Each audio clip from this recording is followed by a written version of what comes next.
What's up, guys? Sixers live reactions. Killing the Celtics right now. NFL playoffs are here. Let's talk about it. Here we go.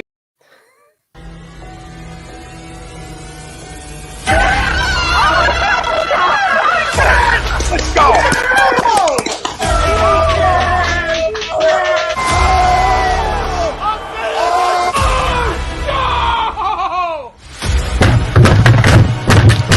This ain't the fuck like oh, this game he stinks. Oh shit! It's gone.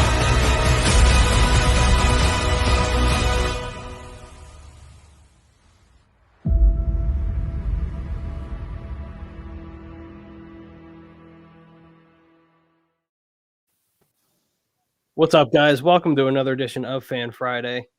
That's Jake Friel, Dan Triok, and Pete right down below. We got a lot to talk about today. Of course, as soon as we go live, Tyrese Maxey, Matisse Thybulle gets hurt. It looks like he's back on the court. Took a nasty spill on the hardwood there, taking a free throw. The Sixers are currently up 64-45. Like I said, we got a lot to talk about. Sixers Celtics live reactions. NFL playoff weekend is here. The wild card, super wild card weekend, as ESPN likes to call it, since we're going to have football tomorrow, Sunday, and Monday.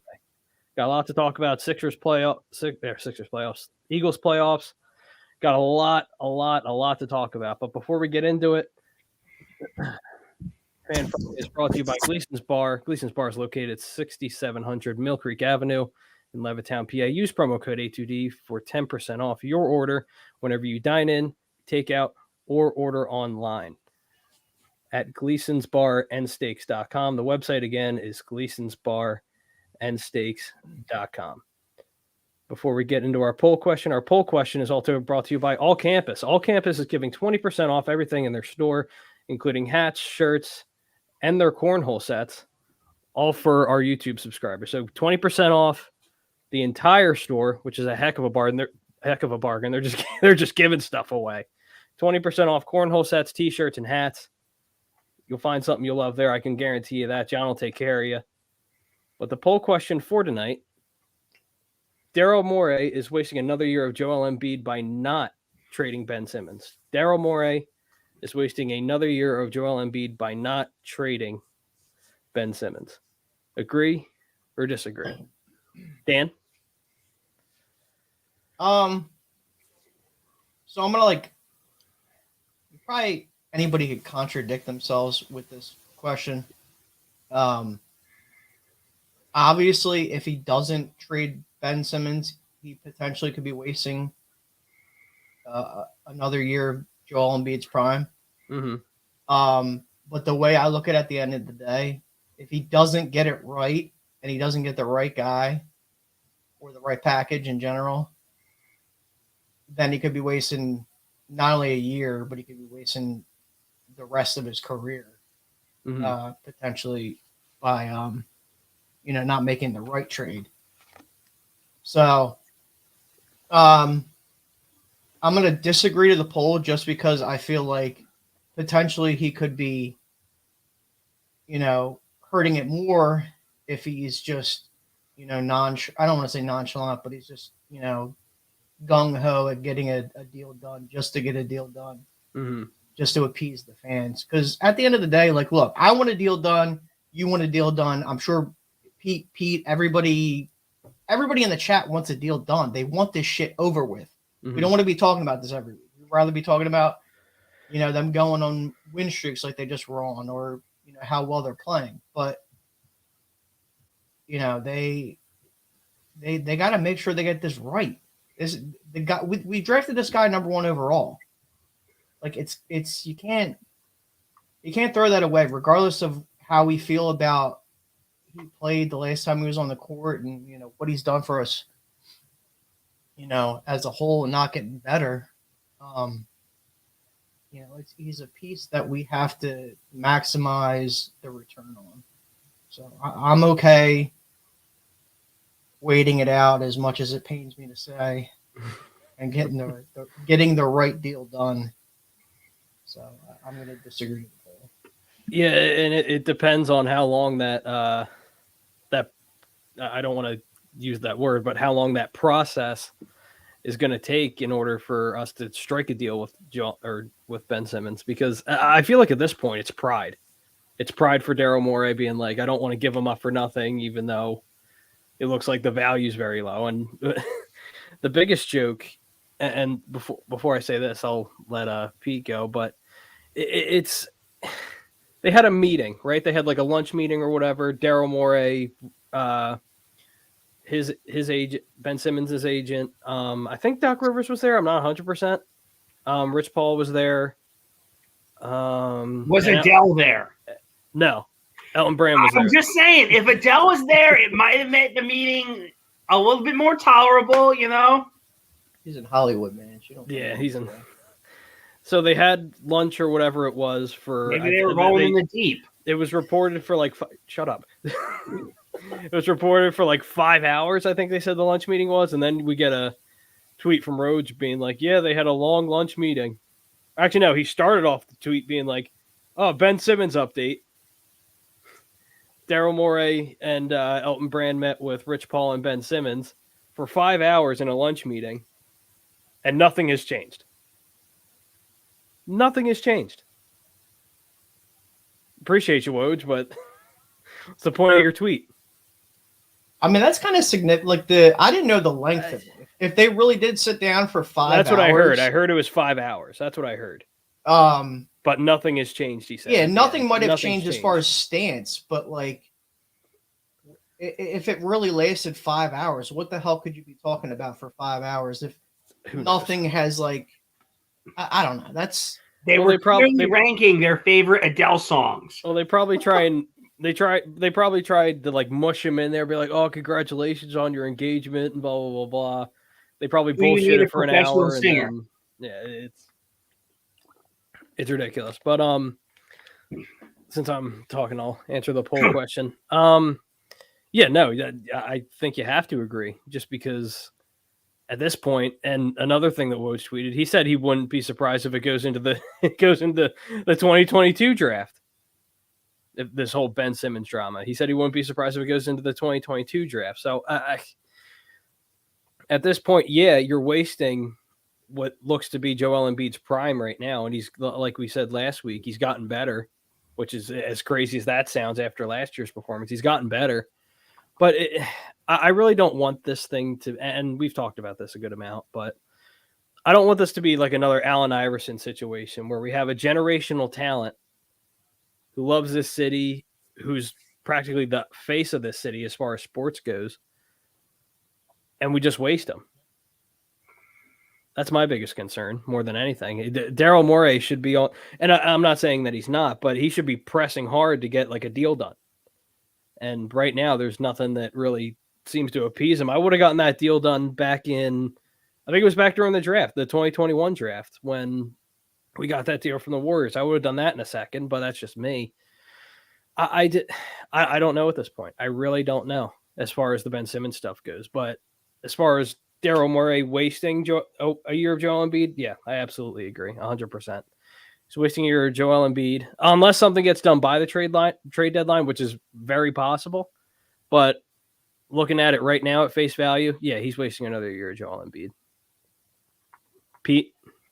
Yeah, I disagree because, like, obviously you don't want an Allen Iverson situation where the best you can get him is like your Glenn Robinsons, your Mark Jacksons, your over the hill Chris fucking Webbers, to the point where he's just checked out.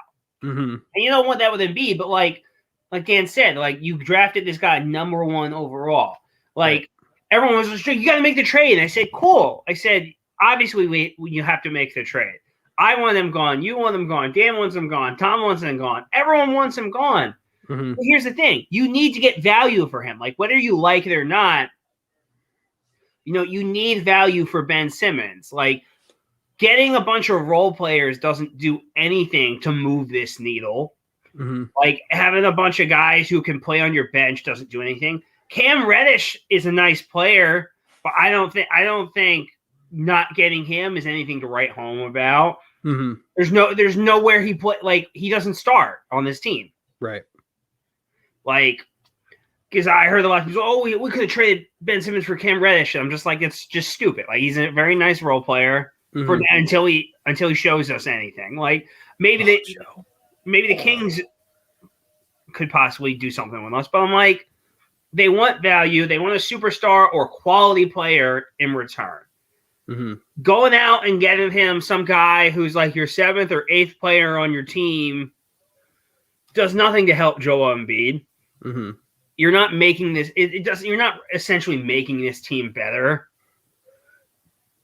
I understand everyone's hesitant or rushed to make these trades happen, and obviously it needs to happen. But Daryl's he's going to stand pat, and some people like yourself would have done the Warriors trade. I was tempted, but Daryl has made nothing but good trades for this team. Like, he got Seth Curry for nothing. Obviously, Danny Green's not working out now, but I'm like, I'd rather have Danny Green than Josh fucking Richardson.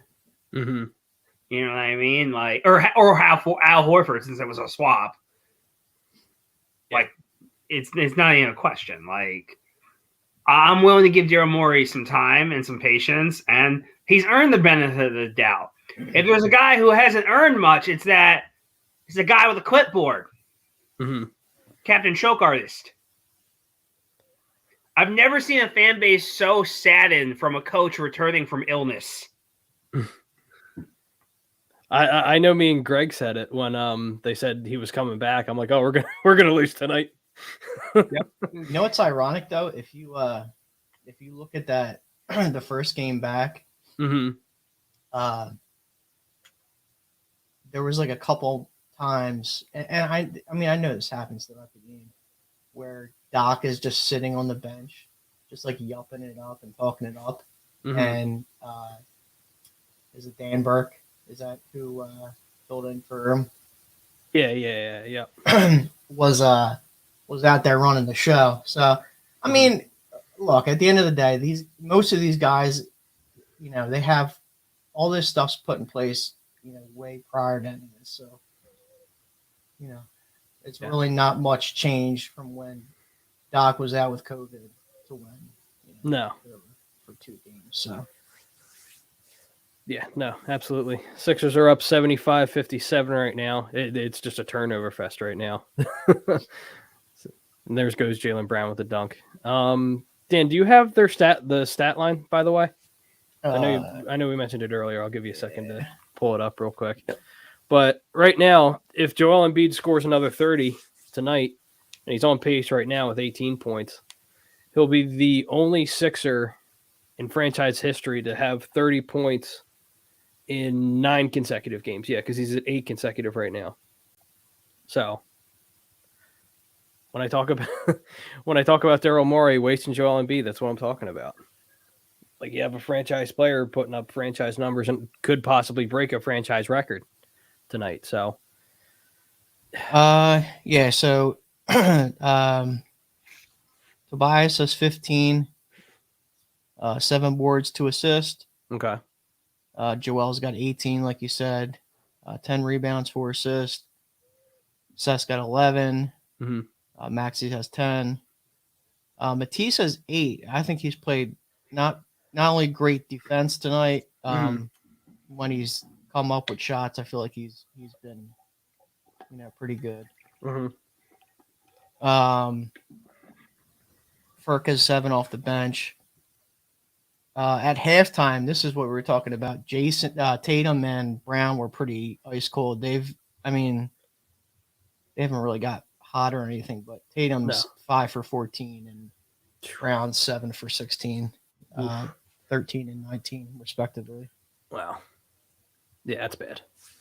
I was expecting a little more of a closer game, and again, we could get a close game soon just because it's basketball. So, but I think right now the Celtics have 14 turnovers to the Sixers 5, I believe. So the Celtics are just messing up left and right now. I mean, so like the whole idea, and I know this kind of came through the wire this week, that the Celtics they don't want to part with the pairing of Tatum and Brown. Mm-hmm.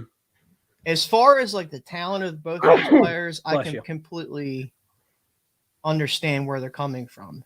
Mhm. As far as the results and as far as like what they've seen so far,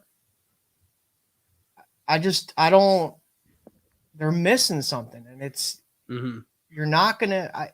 What they have on the roster, and even draft pick wise, because of what they've traded, they don't really have much at their disposal. So I honestly don't see another option other than to trade one of those guys, and they're not going to trade Tatum. Yeah. Here's my counter to that. Fuck those green assholes. To each his own, I guess. I'm just looking at it as a Sixer, and I know they're not going to trade Tatum or a Brown to us, but any city that said to themselves, you know what we need? A straight parade can get fucked. Gotta love Boston. It's the city of winners. Would Joel Embiid get a technical foul for? Being amazing. Yeah, so right now it is 60-75 Sixers with 2:19 left in the third. So Sixers are looking comfortable right now, but again, still a lot of basketball left. You know, I mean that's that right there. That the Celtics' entire quarter was Tatum and Brown. They had 20 or their 24 points in the third quarter. Yep. So tells you how bad it is right yeah. now. And that's the crazy thing. Even with like those two guys there, they're still struggling. That's the crazy thing. I mean, their point guard, Dennis Schroeder, he's played 25 minutes so far tonight. He's 0 for 6 from the field. He has 1 point. Wow. 2 assists, 2 rebounds. Wow. That's your starting point guard. Wow. That's not good enough. Oof. Like, we can complain about our position as far as, like, what Maxey has given us as far as distributing and shit like that. Mm-hmm. Like, we got to keep things in perspective because it's that's crazy right there. Oh yeah. that's not just crazy. That's bad. Yeah. That's really bad. So I just saw this online. It's pretty amazing. It's Tyler Lindenbaum, the highest rated center prospect in the NFL draft, wrestling Tristan Wirfs of the Bucks back in high school in a high school wrestling match. That's funny. Yeah, it's pretty wild. Lindenbaum is just throwing him around. Makes me question your search history, Pete. I'm just saying. I mean, it's probably 99.9% sports related. Sports. But let's get to these comments real quick. But before we do that, our reading the comments is brought to you by FanUp. FanUp is the best way to enjoy fantasy sports, daily NFL contests, and more. Win great prizes. Sign up today using promo code A2D for 5,000 bonus points, which is a $50 value at fanup.com. Again, use promo code A2D for 5,000 bonus points, especially during this wild card weekend because it's going to be crazy. Pete Evans from Birds of a Feather. What's up, Pete? You can check those guys out on Thursdays. He says he agrees to the poll. Brian Daly from the Hockey Happy Hour was also on Thursdays, but now is on Tuesdays. Brian Daly says, I disagree with the poll. They're wasting Embiid's talents by not putting. So you agree then? Yeah, so Brian, you agree then? He says, yeah, they're wasting Joel Embiid's talents by not putting the right players around him. Yeah, so you agree then? Yes, that includes Spencer. Okay. He's contradicting himself, like I said. Yeah, I was, Troy says pretty much agree. What do you mean pretty much? You either agree or you don't. What do you mean pretty much? Let us know, Troy. Let us know. Let's see. He says he wants Halliburton more than Fox. I wouldn't be against it. Like, what has Halliburton even done? Like, he looks okay. He looks solid, but he's not better than Fox. Yeah, I'd like. I mean, again, at this point, I'm at the point where, again, you got to watch the games though. Like, yeah. So the last, I'll say this: the last couple weeks, I've been tuning into pretty much every late game that they've been playing out there on the West Coast, just to kind of get a perspective. And Fox played fantastic last night against the Lakers.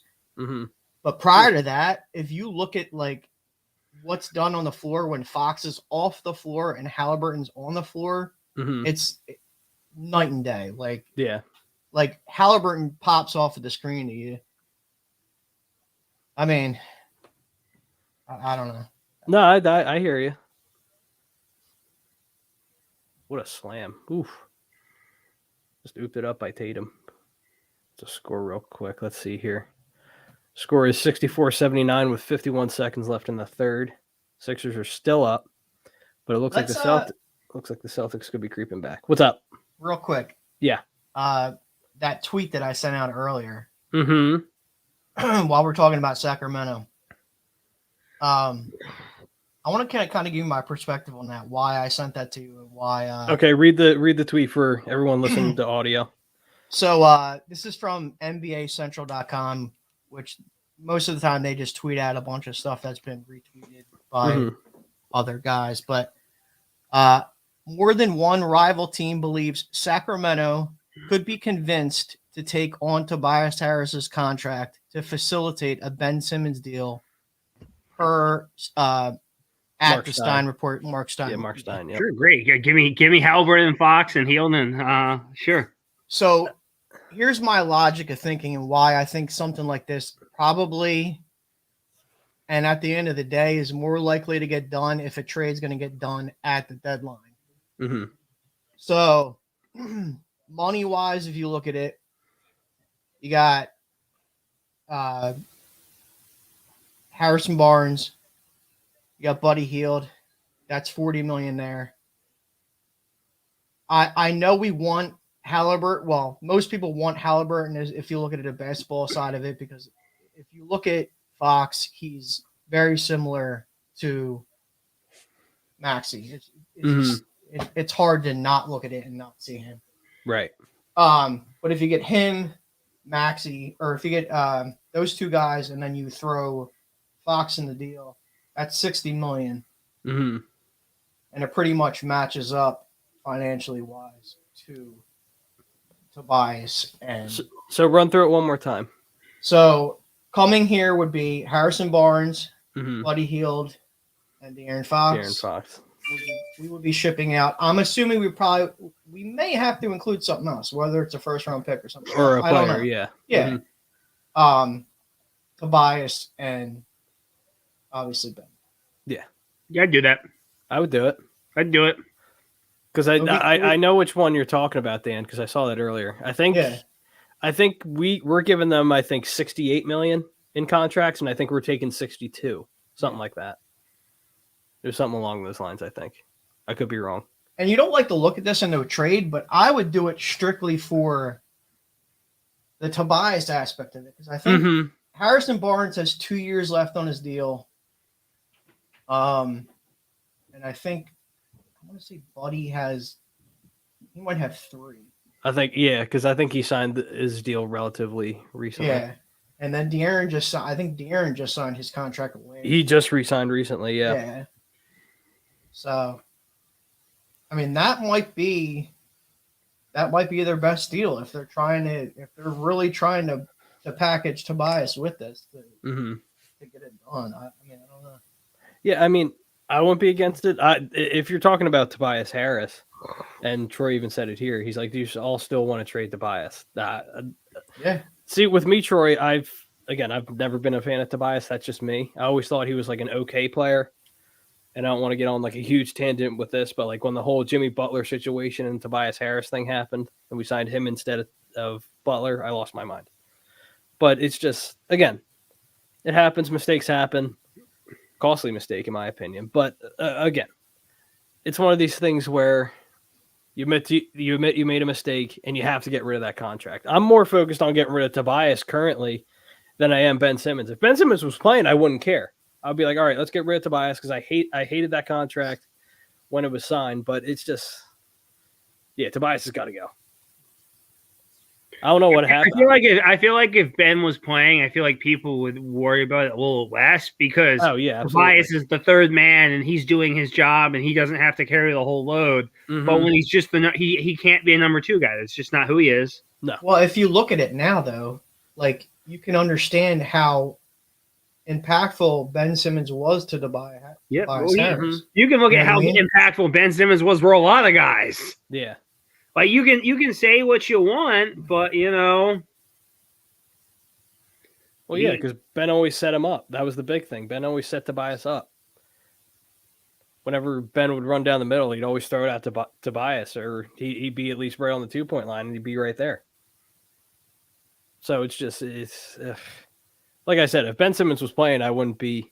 Yep. Like if he was playing and he still wanted out, that's one thing. But the fact that he's not playing, and we've had this drama now going on since the end of the Atlanta Hawks series, it's just, I'm so done.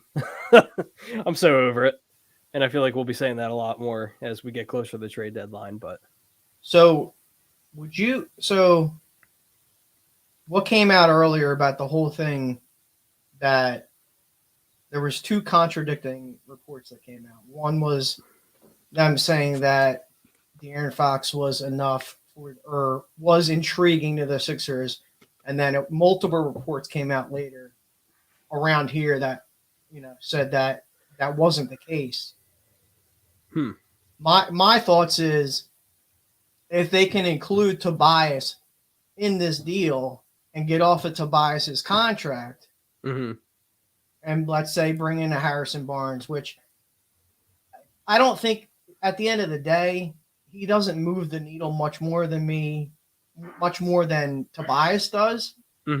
But at least you get that other shooter in Buddy, and it's not, you don't have not all that money's allocated in one guy. So like maybe you can package him and other stuff, and that might be more intriguing to Daryl, because he's like, well, all right, I'm not in love with De'Aaron Fox, but the fact that I can get off of this contract, maybe that's more appealing. I don't know.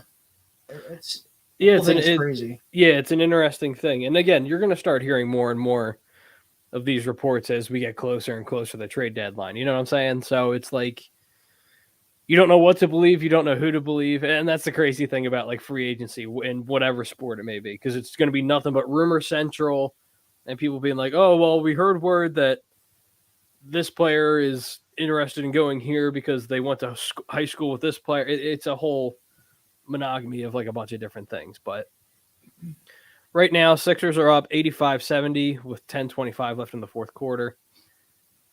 Celtics have the ball. Let's continue more into these comments. Yeah, we already looked at Troy's comment.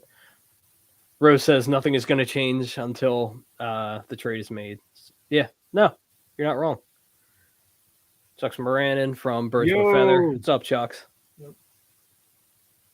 Marquis says he'd rather have John Salmons than Tobias Salmons. Harris. You have not. It's been quite a while since you watched John Salmons play. I can tell. That is a great name, John. What's next? Salmons. You're gonna fucking say Art Long? Holy shit, John. Brian Salmons, Skinner. wow. He has to be at least in his 40s now, right? That's John Salmons. Great name. That's a phenomenal. You're gonna name. throw Kevin Ollie's ass out there too? I can do this all day. Speedy Claxton. How about Kenny Thomas? Oh my God. Why don't we go get the GOAT, Kenny Thomas? Kenny Thomas. Oh my God. We'll go bring Derek Coleman back for like an 8th Sixers run. Yeah. I love that though. Like, how like when you're hanging out with your friends and you start bringing up random players' names, like just ones that weren't like all stars or anything like that, but like what about this guy? What about that guy? And you're like, oh shit, yeah. It brings back stupid memories. Like, yeah, exactly. No, not good memories. No, yeah, not at all. Not at all, but it's still. Let's see. Troy H says, the Celtics fucked up by not getting Lonzo Ball. Yeah. But again, that's a guy, when you talk about development, Lonzo Ball's developed himself into a real legit player compared to where he was when he was drafted by the Lakers. The Celtics don't care about winning. They just care about draft picks. Yeah. And by having them, I'm assuming he's talking about drafting Lonzo Ball. Is that what he's talking about? I think they could have traded for him, and then I think the Celtics were like, no. Or maybe you are right. Maybe he is talking about I don't know. But I thought he was talking about free agency. That's why they were in no way. There's no way they could have drafted them, because most of the time. Well, free agency, he kind of made it known that he wanted to go play with Zach LaVine. So yeah, I don't know why, but. Well, the other thing, like before we went live, they said Zach LaVine got hurt, something with a knee. So well, he's Jesus. That can't be possible. Zach LaVine can do all and sees all. Yeah, I don't get the hype. Like he's a good player, but I don't think he's like amazing like everyone. He's else. Aaron Gordon. That's what he is. Like, he's fun. He'll put up. They're number one in the East, so we can trash them as much as they want. Mm-hmm. Yeah, I mean, the Orlando Magic was number one in the East for a little while a few years ago too. So Yeah. I doubt it this time of the year, but yeah, I feel you. Troy also says if we're keeping Tobias, we need a facilitator that can shoot. Halliburton fits that. Yeah. Do they want to give him up though? That's the real question. Do they want to give him up? I would love him. Oh, I would too. But Sixers up right now, 92-74 with 8:50 left in the fourth. I think. Let me see here. Damn, what's Joel Embiid's numbers at? I think he's like in the 22. I'm looking at it right now. He's 22. Okay, yeah. So I would think Doc will get him in here shortly, just so he can break that record. I would think anyway, but we'll see. Hope so. Todd said we just need to get Embiid some help. Yeah, absolutely, and that's what it's all about. But you need a proven guy. That's the issue right now because you're in such a tight situation and you can't get Ben Harris back on the court. Harris LeVert. Maxey for three. Oh, drained it. 95-74 Sixers with 8:05 left. That right there. What you just said right there, Jake. That's to me, not only since he's been back, I know this is the second game he's been back, but even prior to that, he's been shooting the ball with more confidence. If he can just consistently, 38%, whatever, close to league average, that's big, man. Like 35 and up, and I'm good. Yeah. Yeah, absolutely. Yeah. George Niang. Missed it. All right, no big deal. Let's see, we got Maxey, Seth. All right, Celtics are up. Celtics 79, Sixers 95. Let's see what else we got here in the comments. This is not going to lie. I feel like Harris rumors to Kings might be capped, but who knows? Yeah, I mean. Again, who knows? We talked about earlier to where it's just rumor mill city when you're getting closer and closer to the trade deadline. I mean that thing that I did tag or retweet you in. If you read it, it does say rival executives.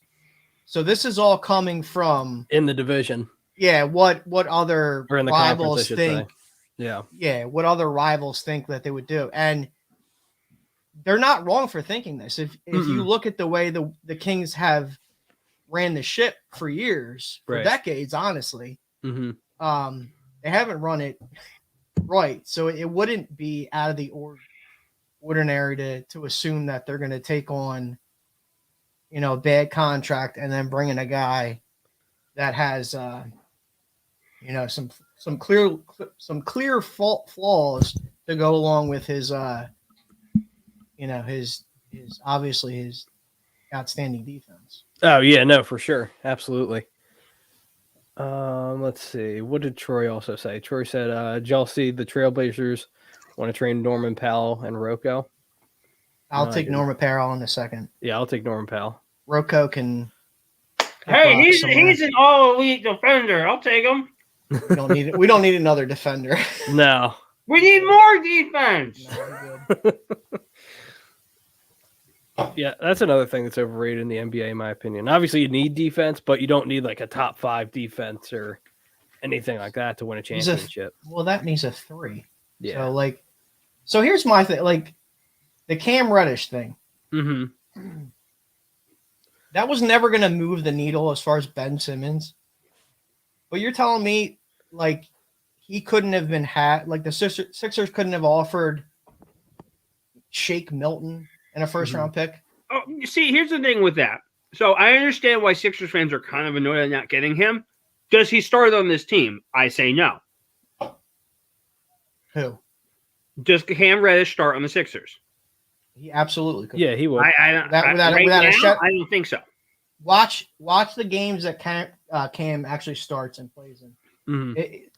You're going to look at Cam's numbers and assume that he's Not good enough because he doesn't No, start. I on don't Atlanta. think he's not good enough. I think he's a solid player. He could be great. I mean, No, if we're being honest, like he could be. But as of right now, Seth is playing very. well, Seth doesn't play at the 3, so I'm just saying, like, who are you moving out of the starting lineup? Matisse. Matisse is going to the bench. Yeah. And Danny Green's not getting any playing time. No. I'm finding where I can send him and getting him the fuck out of Philly. Yeah, I'm fine with that. I would have done that. I would have done a Danny Green, Cam Reddish swap.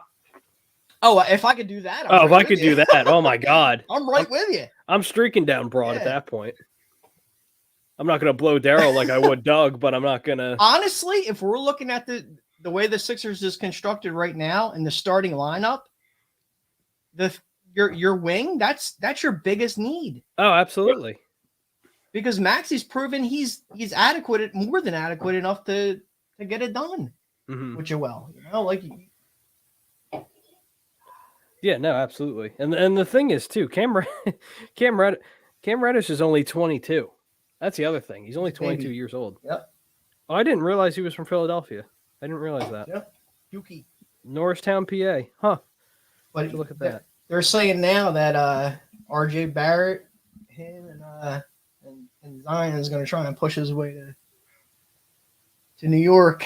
No, so you're going to have Zion try and lose 100 pounds? Little Dookie squad. I already heard people try and do that. They're like, "Oh, we should trade Ben Simmons for Zion Williamson." No, thank you. Oh my God, Embiid would hate him. No, Zion would just be a lazy asshole, and Embiid would just like. Because remember, that's what started the problems with Joel Okafor on the team. Embiid would just fucking destroy him in practice, and Okafor just started getting more pissed about it. Mm-hmm. Like he would work his ass in the gym. Yeah.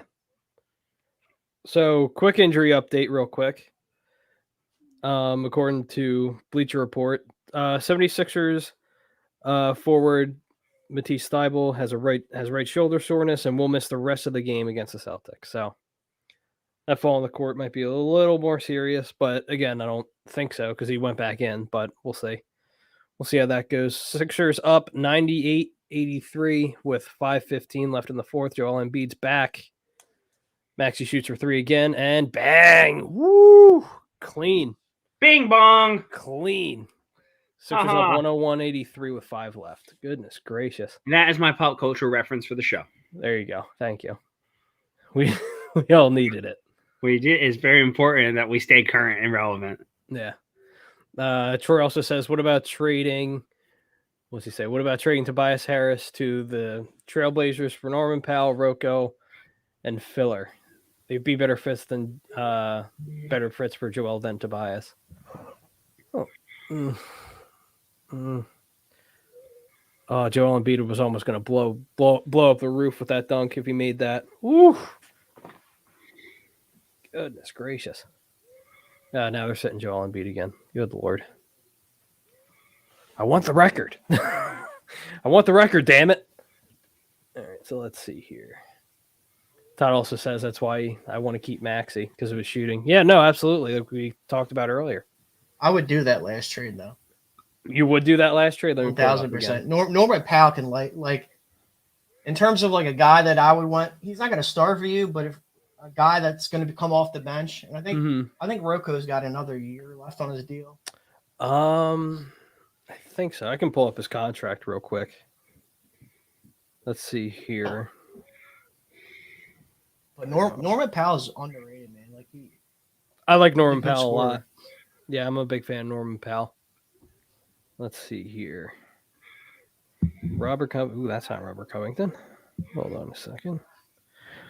Robert Covington. It's like, I love you, Rocco.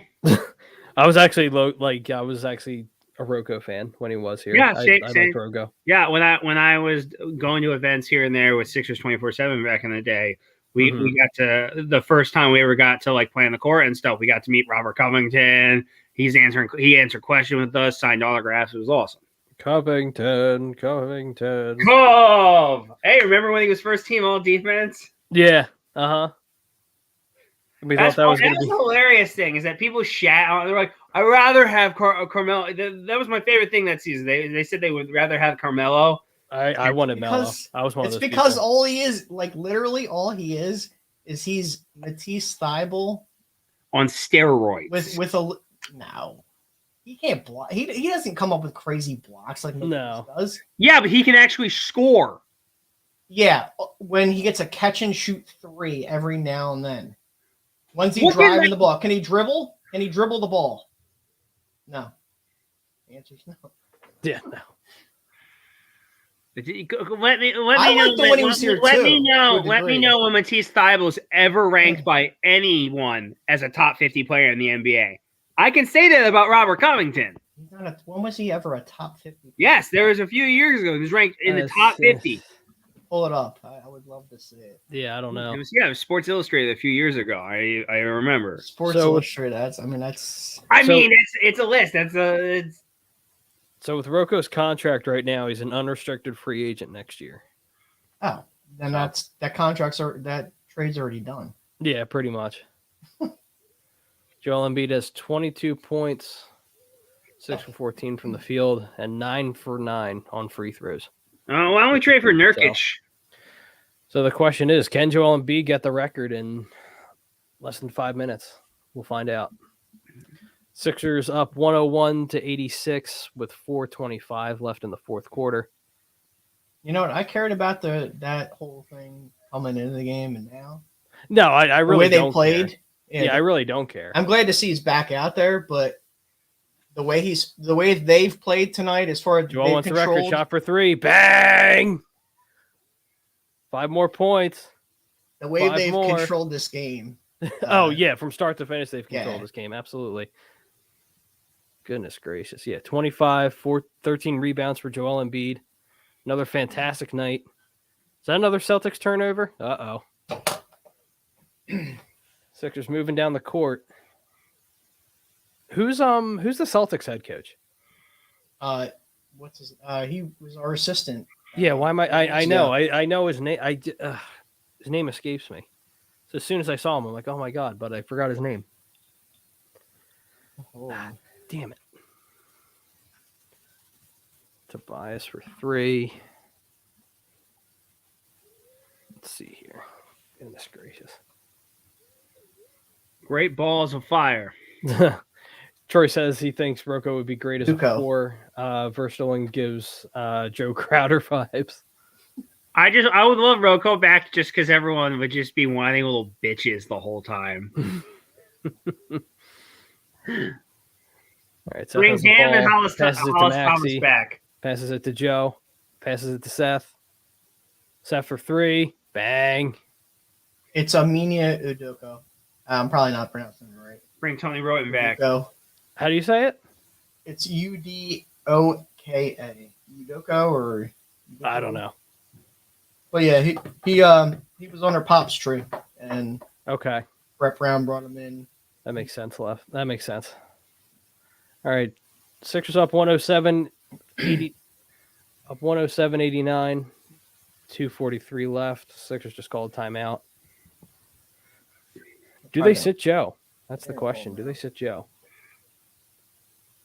I don't think so. But yeah, like you said, Dan, they've had this game in hand. And he's still he's still in the record books. He still has the record. You know what I mean? Yeah, he's just tied with the record. That's look who he's like sitting hand in hand with. So it's like, fuck it. 2 of the greatest basketball players, with Will Chamberlain being arguably one of at least top 5 or top 3 of all time. So we'll see. We will see. You'll see. But the question is, and I'll raise this question, and I feel like it's going to be asked a million times before the trade deadline. Do we actually trade Ben Simmons by the deadline? I say no. Dan's thinking. Sacramento, like that's. It's California.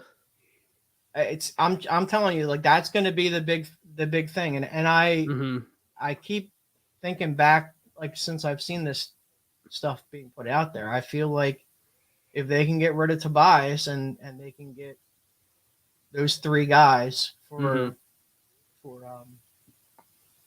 Ben and Tobias, I feel like it might happen.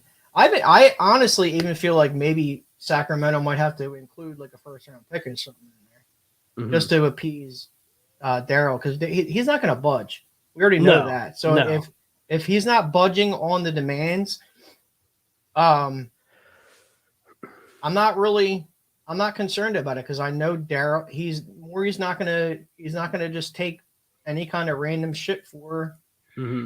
Nor should he. No, So many of these fans are like, "Oh my God, you should just pull the trigger." I said, "You just want Ben Simmons out of here for any Tom, Dick, or Harry for anything." Yeah. I mean, we all want him out of here. I'll trade him for Jahlil Okafor, Jakar Sampson, and Robert Covington. We're gonna bring the process boys back. Oh, God, they're winners. Good Lord. Time to bring my boy Brandon Davies back. Joe's out of the game. Yeah, I think Joe's done. It's all right. I'm gonna bring Brandon Won't Davies. break the record. No big deal. Furkan Aldemir. Oh, jeez. What a terrible turnover by Drummond. Good Lord. So let me ask you guys this. Yes. You guys think you think a deal gets done at the deadline regardless, whether it's a Ben trade or not? Like, they're going to improve this team. That's in some fashion. You would hope. Yeah, absolutely. All right. You would hope so. I mean, at this point, I don't care if you just trade draft picks, because to me, draft picks in the NBA don't really mean much unless you have like a top 2 or 3 pick. Like, if you're in the top 3, it means something. But if you're outside the top 3, it doesn't really mean anything. It's like Kobe doesn't matter. He wasn't top 10. Well, also, that was the best draft of all time. That was the best draft class of all time. I think 03 is better. 03 is good too. That's actually a good debate there. Which one was better? Yeah, I think LeBron. It's a hard debate though. It is a hard debate. Bosh. Wade. I get it. You can look at both drafts. It's they're both stacked. They're both stacked.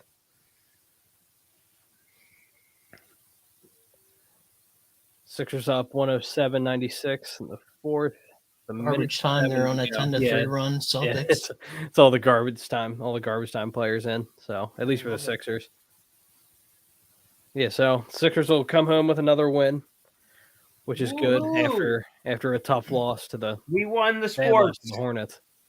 So let's see. Let's get the final stat line up. Dan, do you have it, or you want me to pull it up? I got you. All right. Cool. I just need the starters. All right. Got Maxey, 8 points, 5 steals, 4 rebounds. Okay. Tobias, 17 points, 9 boards, 2 assists. Joel, 25,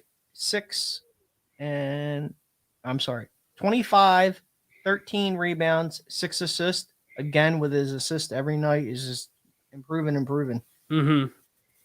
Seth Curry, 17, 7 assists. Stud. Maxey, 23 points, 5 assists, 1 steal. Wow. Yeah, that's a really good night from Tyrese. That's a very good night. Take that all day. So let's see what they have going into next week real quick. Hold on real quick. Okay. Just to add to Tyrese.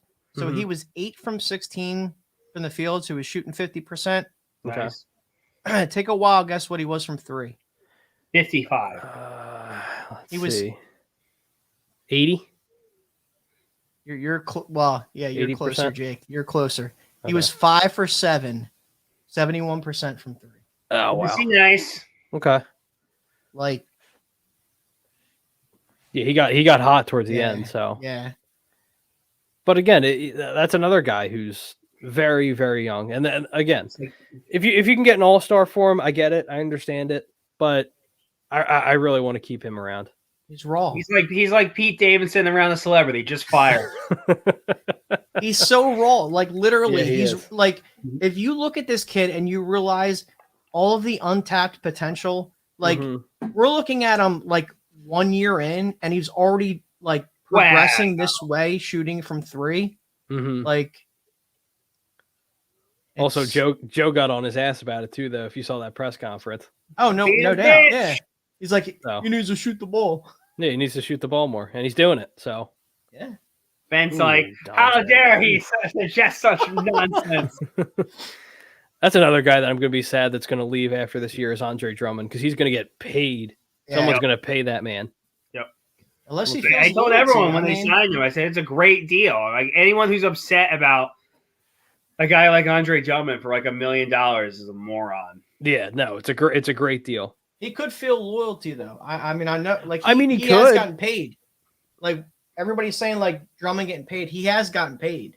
Yeah, he's gotten a big contract. So yeah, but he's also less than 30 years old and can still make more money. He's only a year older than me. He also might want to win a ring. Yeah, like he could get a max contract from a scrub team. You know what I mean? But at the end of the day, like, is he going to win anything? Look, not everyone was LeBron who takes less. A lot of guys go out and they're mellow and they're like, I want the money. Hey, I would do the same thing. It's all about See, because you can always get yours. Like, you could always get paid. It's like, how many times do you get to play with your best friends and try and win a championship? Yeah. Yeah, that's a good. And guess what? You know what happens when you win rings? People give you money. Yeah. People give you stupid, crazy money. That's a nice shot, too, from Maxey. Just saw that in slow-mo. That's a nice shot. So, final score, Sixers win by 22, 99-111. Great win. But before... You're going to sell out. It can't be for the Knicks. Let me see Joel hugging Jaylen Brown. Oh, my God. Come on. He's just going to whisper sweet nothings into his ear, and he's just like... It's like, yo, you got to come here. 2-5. Yeah. You're next, baby. Yeah. All right, so... Walking up to him was like, I'm going to butter your biscuit. God. All right, so next week's slot of games, 76ers at the Heat. That's tomorrow, actually. That's tomorrow. Monday is 76ers at the Wizards. Wednesday, the Orlando Magic come here. Meh. When did they play the Wizards? They play the Wizards on Monday. That's another team to look at. It's a 2 p.m. game, too. Yeah. Well, that's MLK Day, right? Monday? Yes. Yep. Yeah. Yep. So some places won't. Some people won't be working. We didn't talk about that. I would say that's the one guy in this next 30 days, less than 30 days to look at is Who? Bradley Beal. Yeah. Because we know what happened early in the season. Look at where they stand. I think right now they're 9th in the conference. So they're right on that cusp of staying in between 9 and 10 to stay in the playing game as far as the playoffs. And he's already been kind of voicing his desire to want to win. Yeah. So, I mean, it depends on where he goes. But, I mean, I'd love to have Bradley Beal because I think his attitude just fits perfectly in this city. And the Philadelphia fans will just eat it up in a second. They'll love it. They'll absolutely love it. But let's see. So I said, yeah, tomorrow's going to be the Miami Heat. Monday's going to be the Washington Wizards. Wednesday, we go against the Orlando Magic. We have a tough game on Friday. That's where I'll be there Friday night. You're going to be there Friday? Sixers against Clippers? Yep. So that's going to be a really good game. Yeah, me and my dad are going. We might have another live reaction. I don't know, man. They're I know Terrence Mann's been playing good and they got some good I love guys. Terrence Mann. I love Terrence Mann. But they are really depleted in terms of. Yeah, it's crazy, isn't it? Because you got Kawhi. Because I don't really follow the Clippers that much. Is Paul George still hurt? I think he is. He's out pretty much indefinitely. Jesus Christ. Yep. And Kawhi's still out, right? Or no? He's back. I'm pretty sure they've been. Hold on, give me a second. I think they're both hurt. I'm pretty sure they've been reeling. I'm pretty sure Kawhi Leonard doesn't have any balls. Yeah, the Clippers are 8th right now. They're 21 and 22. So wow. I don't really think we got much to worry about. No, not with the Clip. No, if Kawhi and PG are both out. But you gotta focus on Man.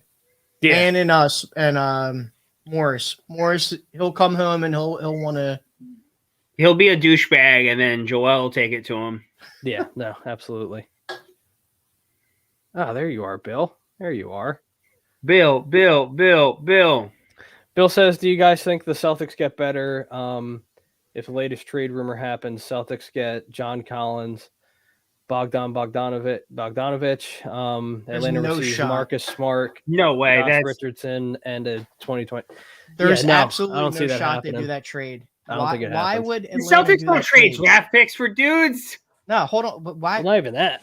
I wouldn't even do. If I was Atlanta, I wouldn't do that trade. John Collins is better than any of those players combined. Mm-hmm. Both the players that you're giving up and the first round pick. So why would I do that trade? And you're giving up Bogdanovich? Like, I wouldn't do it. nah. No, I wouldn't do it. I mean, yeah, if Boston could pull off that trade, then absolutely. Oh yeah, if they can pull it off for sure, yeah. Yeah, I'd be all for it if I was a Celtics fan, but it's just I don't see that happening. It's nice in theory, but yeah, Bill, I don't see that happening. KZ Abel says Sixers are too good, fully loaded. They're the sleeper to come out of the East. It's got these guys playing as a cohesive unit. Pass the weed. You must have a really good strain. Yeah, I do. Yeah. Joel's I mean, they're playing well, but again, the Sixers aren't really playing anybody right now. That's the other Playing thing. bums. They're playing bums. Like, Yeah, sorry. they're You're beating. talking like Joel having to play on 2000 Iverson level in terms Isn't of it like carrying the the NFL team. where you can get hot your final 6 or 7 weeks and you're like, you can maybe string something along in the playoffs? No, that's not how the NBA works. Yeah. He has to play like Miami Heat LeBron. He has to play like LeBron or in Miami. Iverson. I mean, like I said, Yeah, or Iverson. Iverson carried 2000 Sixers all Or the way. That was him. 2014 or 2017 LeBron. Yeah. Or 2016, is it?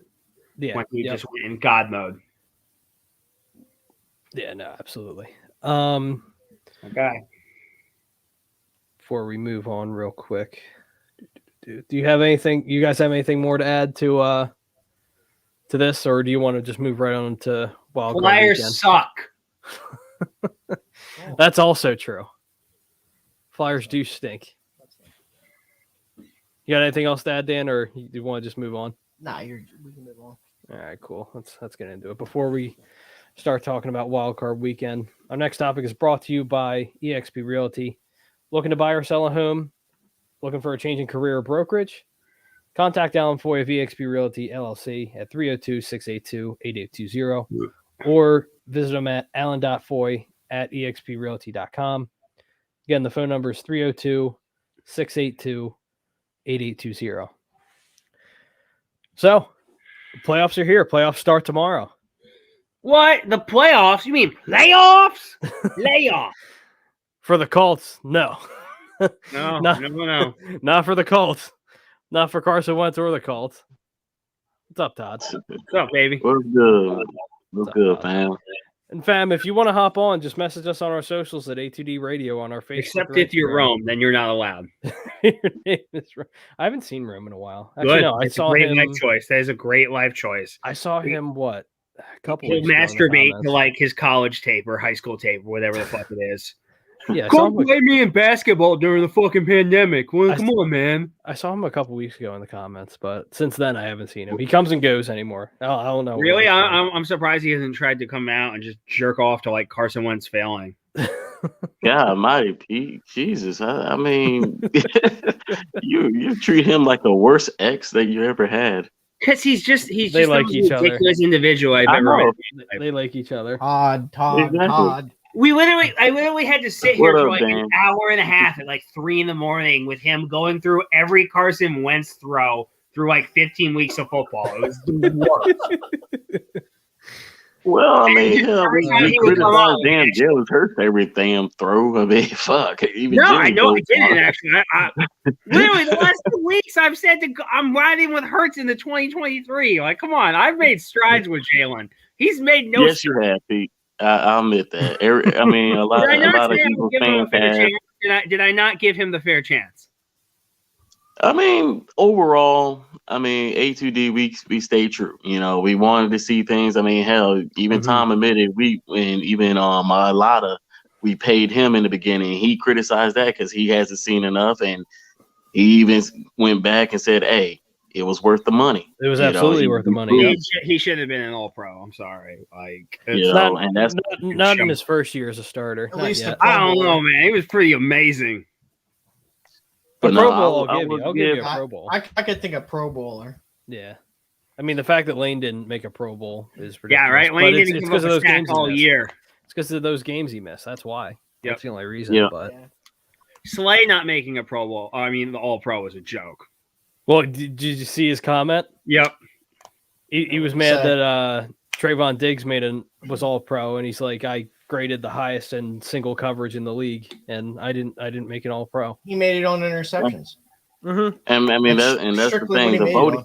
Yep. Voting now has become just truly like highlight. It's a highlight reel. reel. Yeah, it's a highlight reel. It's all. That's why I'm like, screw the Pro Bowl. I mean, the All Pro is like close to helping you get into a Hall of Fame, but it's truly become now either highlight plays or your name is truly out there. That's why when people were bragging about Jalen Hurts making the Pro Bowl, I was just telling people I don't give a shit. Because it's the Pro Bowl, it's a joke. It's a popularity contest. Well, he's Most of them won't play. But I was fair and said I care more about Pro Football Focus ranking him the 10th best quarterback than I do with a Pro Bowl. Is that what they had him? Yeah, they had him ranked 10th. See, a lot of that, I take a lot of that with Pro Football Focus. It's weird because we like to use it when it sounds with a grain of salt, but I think there's more to it than there is the Pro Bowl. Yeah, but so for example, Pete, who was the best? Who do you think they had rated as the highest rated offensive line? I don't know. It's a good one. Bucks. It was in our division. Oh, really? Cowboys? Yeah, Cowboys. Yep. That's surprising. Yeah. I did. Do you think they were the best offensive line? No. They weren't. They weren't the best offensive line in the division. That's not me being a homer. We had a Cowboys fan on Like, what was it, Steve's show last week saying that the Cowboys offensive line wasn't that great. Yes. You take out Teron Smith, who's hurt all the time. I get they had great players, but it's just Yep. They're not what they used to be. That's what I'm saying. They haven't, like, compared to our running backs, compared to Zeke and Pollard, their numbers, if there was the highest rated offensive line, their numbers should be godly. Mm-hmm. Yep. But they don't even. Them boys. Go Niners, baby. Go fucking Niners. My pops. Jimmy G. Q. Let's pop this off, baby. You're a junior? I didn't know this. That's my dad. That's so funny. That's what I was like. I was like, hell yeah. Well, Dan just commented on, what do you call it, on our own show. I'm not mad at you. I mean, I agree though. Fuck them boys. What's up, Dad? Yeah, of course. Fuck them boys. That's why I'm like, oh my God. I have a coworker at 49ers. Toyota who's she's a big Cowboys fan. I'm always talking shit to her. I swear to God, we win and they lose on Sunday. Oh my God, I will never be so excited to go into work on a Monday in my life. Me and you, Pete, because I got Monday off, thank God. But we will shock the world, and the Cowboys will literally lose at home. They're the Cowboys. It's like every time I try and tell people, whenever I see it happening. Good, they will fail. They will always fail. Yeah, I don't want. But no, I just see it as this is where the 49ers are going to out physical the Cowboys. Yeah. Mm-hmm. Because they have a better coach. I'll always pick the team with the better coach. I mean, on defense, you only see like Michael Parsons with that nasty. I mean, that's it. Yeah. Lawrence, yeah, Lawrence, like everybody else on that defense is like, Randy Gregory, You know- I'll give it to Gregory. Gregory's good. I like Hey Gregory. man, he's Oh, when now, he's he got that when he's speed, allowed to man. twist That's up, a- nobody can touch Gregory. Now, again, when he was coming out in the draft, that's who I wanted. I wanted Gregory, but the issue is he has off the field issues, and The same thing with Yeah. that's why I said for every Micah Parsons, there's a Randy Gregory and Mhm. David Irving. Well, see, Yeah. that's the thing. Like with with this Dallas team, like yeah, they put up points offensively, but at the end of the day, what the Niners defense is going to do to them, Yep, Mhm. they're have going to fun. have to. They're going to have the Cowboys are going to have to rely on their defense. Yep. So at the end of the day, are they going to show up? And they might have Dallas's defense might have to put up points. yeah, Have fun with that 90-yard Debo Samuel running back touchdown. yeah. Well, the thing I mean, is, that's like, why I'm saying Michael Parsons is going to be so isolated because if once you get Have Debo in fun that motion, against Trent you got Williams. some running backs in the corner. He can't just fly off the ball because he really got to pay attention. So he's got to that cover those. holds him Yeah, up. he's got to cover the running backs. Yep. Yeah, let's Mhm. see Micah Parsons try and get past Trent Williams. So you can take him away and Kyle Shanahan will figure a way to scheme out Micah Parsons. I think, but I think it's And gonna be- remember, if there's a good back anyone and who forth. knows how to beat a Dan Quinn offense or defense, it's Kyle Shanahan. was he with New England then? No, Kyle Shanahan was Dan Quinn's DC or offensive Right. coordinator for the Right. Falcons. Right. Oh, Right. yeah. Right. Full year. Oh yeah, Oh, you're I didn't right. even think about No. that. You're right. Oh, Yeah, I didn't even yeah. think about The that. year they went to the Super Bowl. That's what, Yeah, that's yeah, what I'm Oh here for, wow, Brad. yeah, You you're bring the right. facts. Oh man. Yeah, and Matt Ryan had the best year of his career. Yes, he won Yep. MVP. Mhm. Yep. Mm-hmm. Wow. That's a really good. I That's forgot what Kyle about that. Shanahan does. He Oh wow, I forgot. I didn't even think about it. Now that makes it even more intriguing. Yeah. Yep. Now the line's Mm. gonna just dip right to the Niners. The line's gonna dip. Like, oh, well. GQ, let's get it done, man. Yeah. But I gotta actually put this out there. I gotta tip my hat off to Howie. I'm Yeah. willing to give him another year, even though I know I was on the hashtag fire Howie. But I know. I tried look at- telling you, Todd. I tried telling you. No. It's also like this. You gotta look around the league. Yep. Okay. The round the league now is treating head coaches and even some GMs like plug and play because there isn't a guy out there that says you got to have that guy.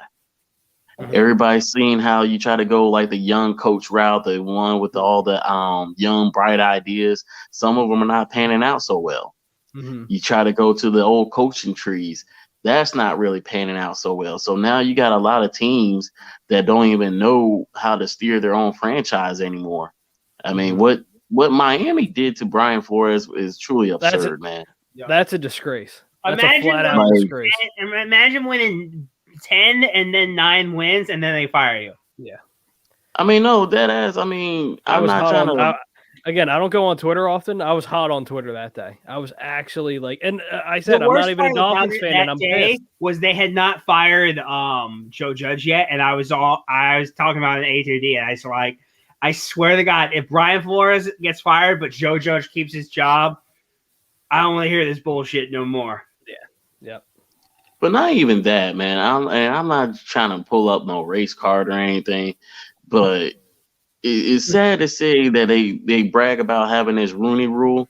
But if you There's look one at all black the coach in the black, NFL right now. No, they what do you call it? It's that loophole. They'll interview a black exactly, coach, and then they're that like, okay, loophole, no, but yeah, it's I know but we've known that for years, Todd. We know. Yeah. know yeah, that. yeah, I know bullshit. that, but it's not even that no more. It's like, are you even giving these guys even a fair shot? I mean, I No. done seen more black head coaches only get one and dones. Right. You know, I done they seen get- other no. head coaches Like, get you'll a see- solid I four. think so personally.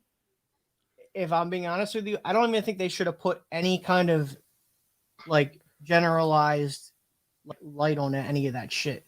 Mhm. Well, they Because at had, the end of the they had to because people. No, I kept know, bringing it- I know, They I kept know. bringing it up I because know. there was no way black Can I coaches were finish? getting any Can I finish? options. Hold on. I know.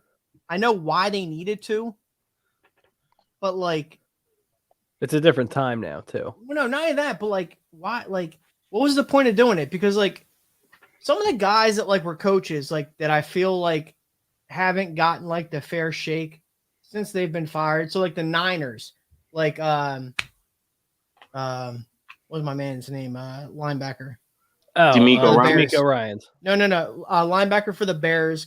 Michael Singletary. Mike Singletary. So like he was a good coach. Like like I don't care what the Niners did. Mm-hmm. He was a good freaking coach. Like he had good schemes and stuff like that, especially defensive wise. Like he knows what he's doing. But like he hasn't gotten. He had to build that team from the ground up too. Yeah, he did. So like he hasn't gotten fair shakes. So like, like rather than like put like any kind of, and like Todd, you like made the thing like let's not put race on it. Let's put like who is best qualified. Yeah, who's most qualified. Yeah, at the end of the day, like who cares? The bottom barrel. Go ahead. The bottom barrel white coach will always get the chance over the massively qualified black coach. Yeah, that's great to say, and that's all. Really, any white guy who shook Sean McVay's hand one time or wiped one of the footballs for Bill Belichick will get a head coaching job. Joe Judge was a head coach. All right, well, the Bill Belichick thing, that's because of his. That's because of his. Winning. Yeah, let's not say that's because he's white. No, that's no. That's like, I mean, that's I don't like that shit regardless. But no, like, I don't either. No, I'm not going to go that route. At the end of the day, like there needs to be more.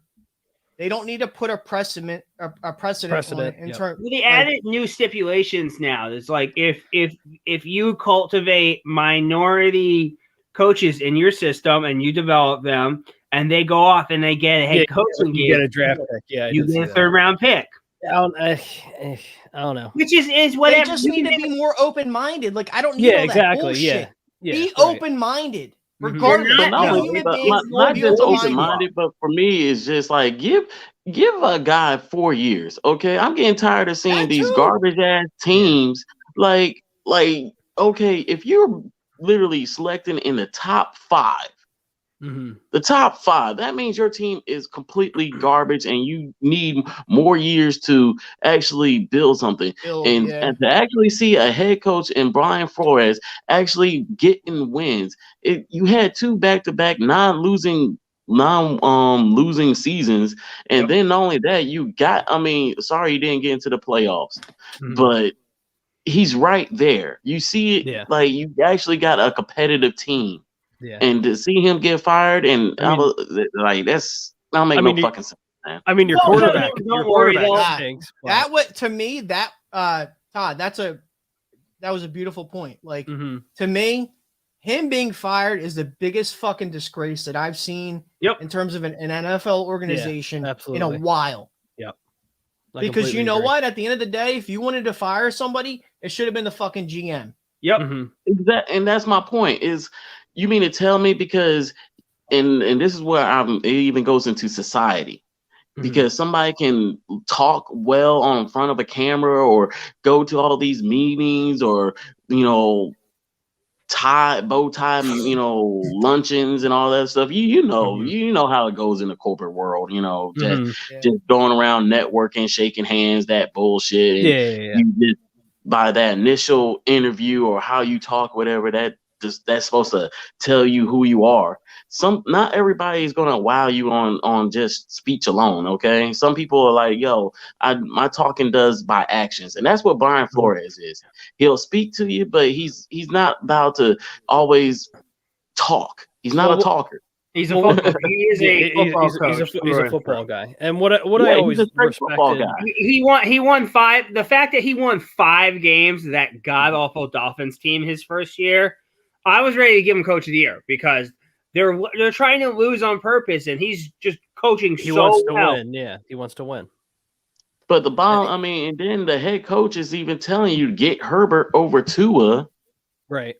The GM chose Tua. Yeah. And then all of a sudden now you got the owner saying, I want Deshaun Watson.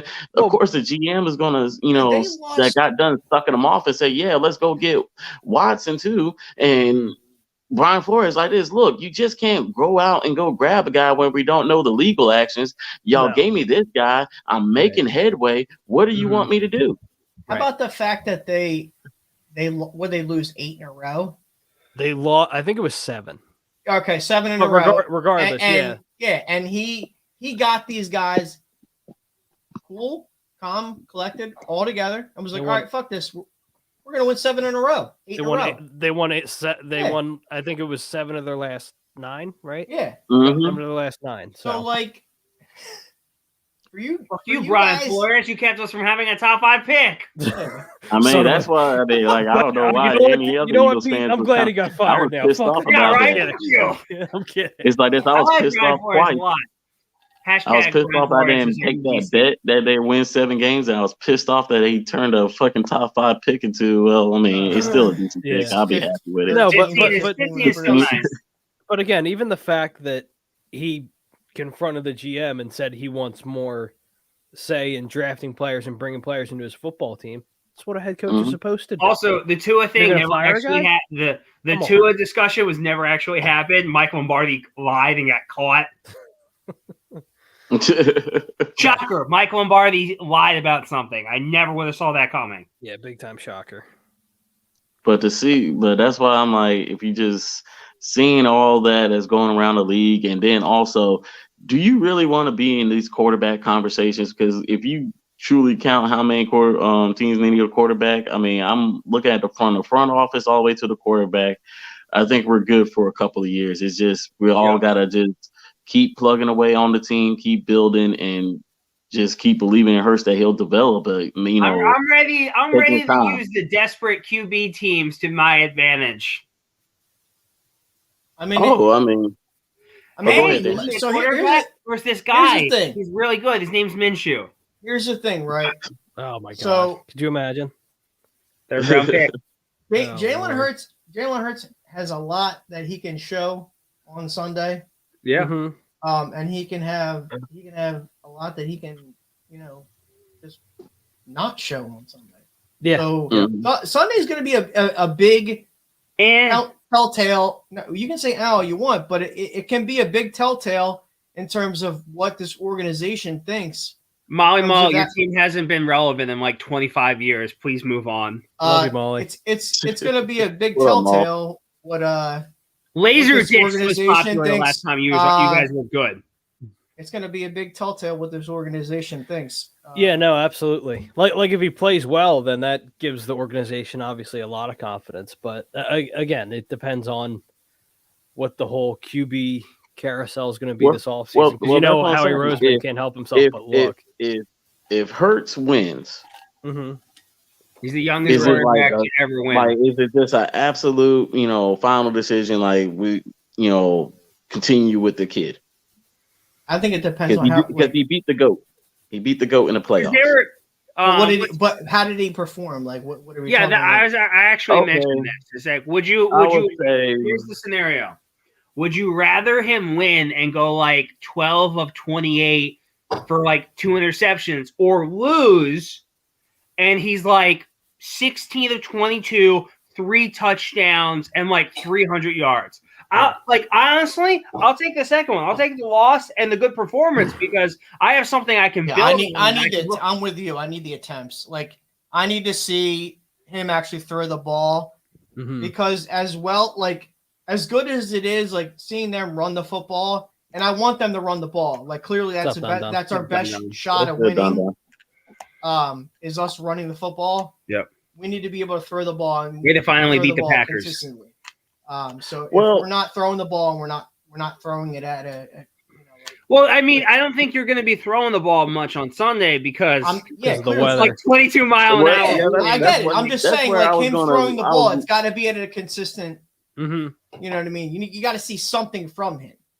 It can't be a game where like everything I needed to for this year. Like whatever he does in the playoff game is irrelevant to me. Like he gets another year to try out. You saw enough in 2 games for him to be the quarterback of the future. I saw development throughout the year, and he could have folded like a sack of bricks.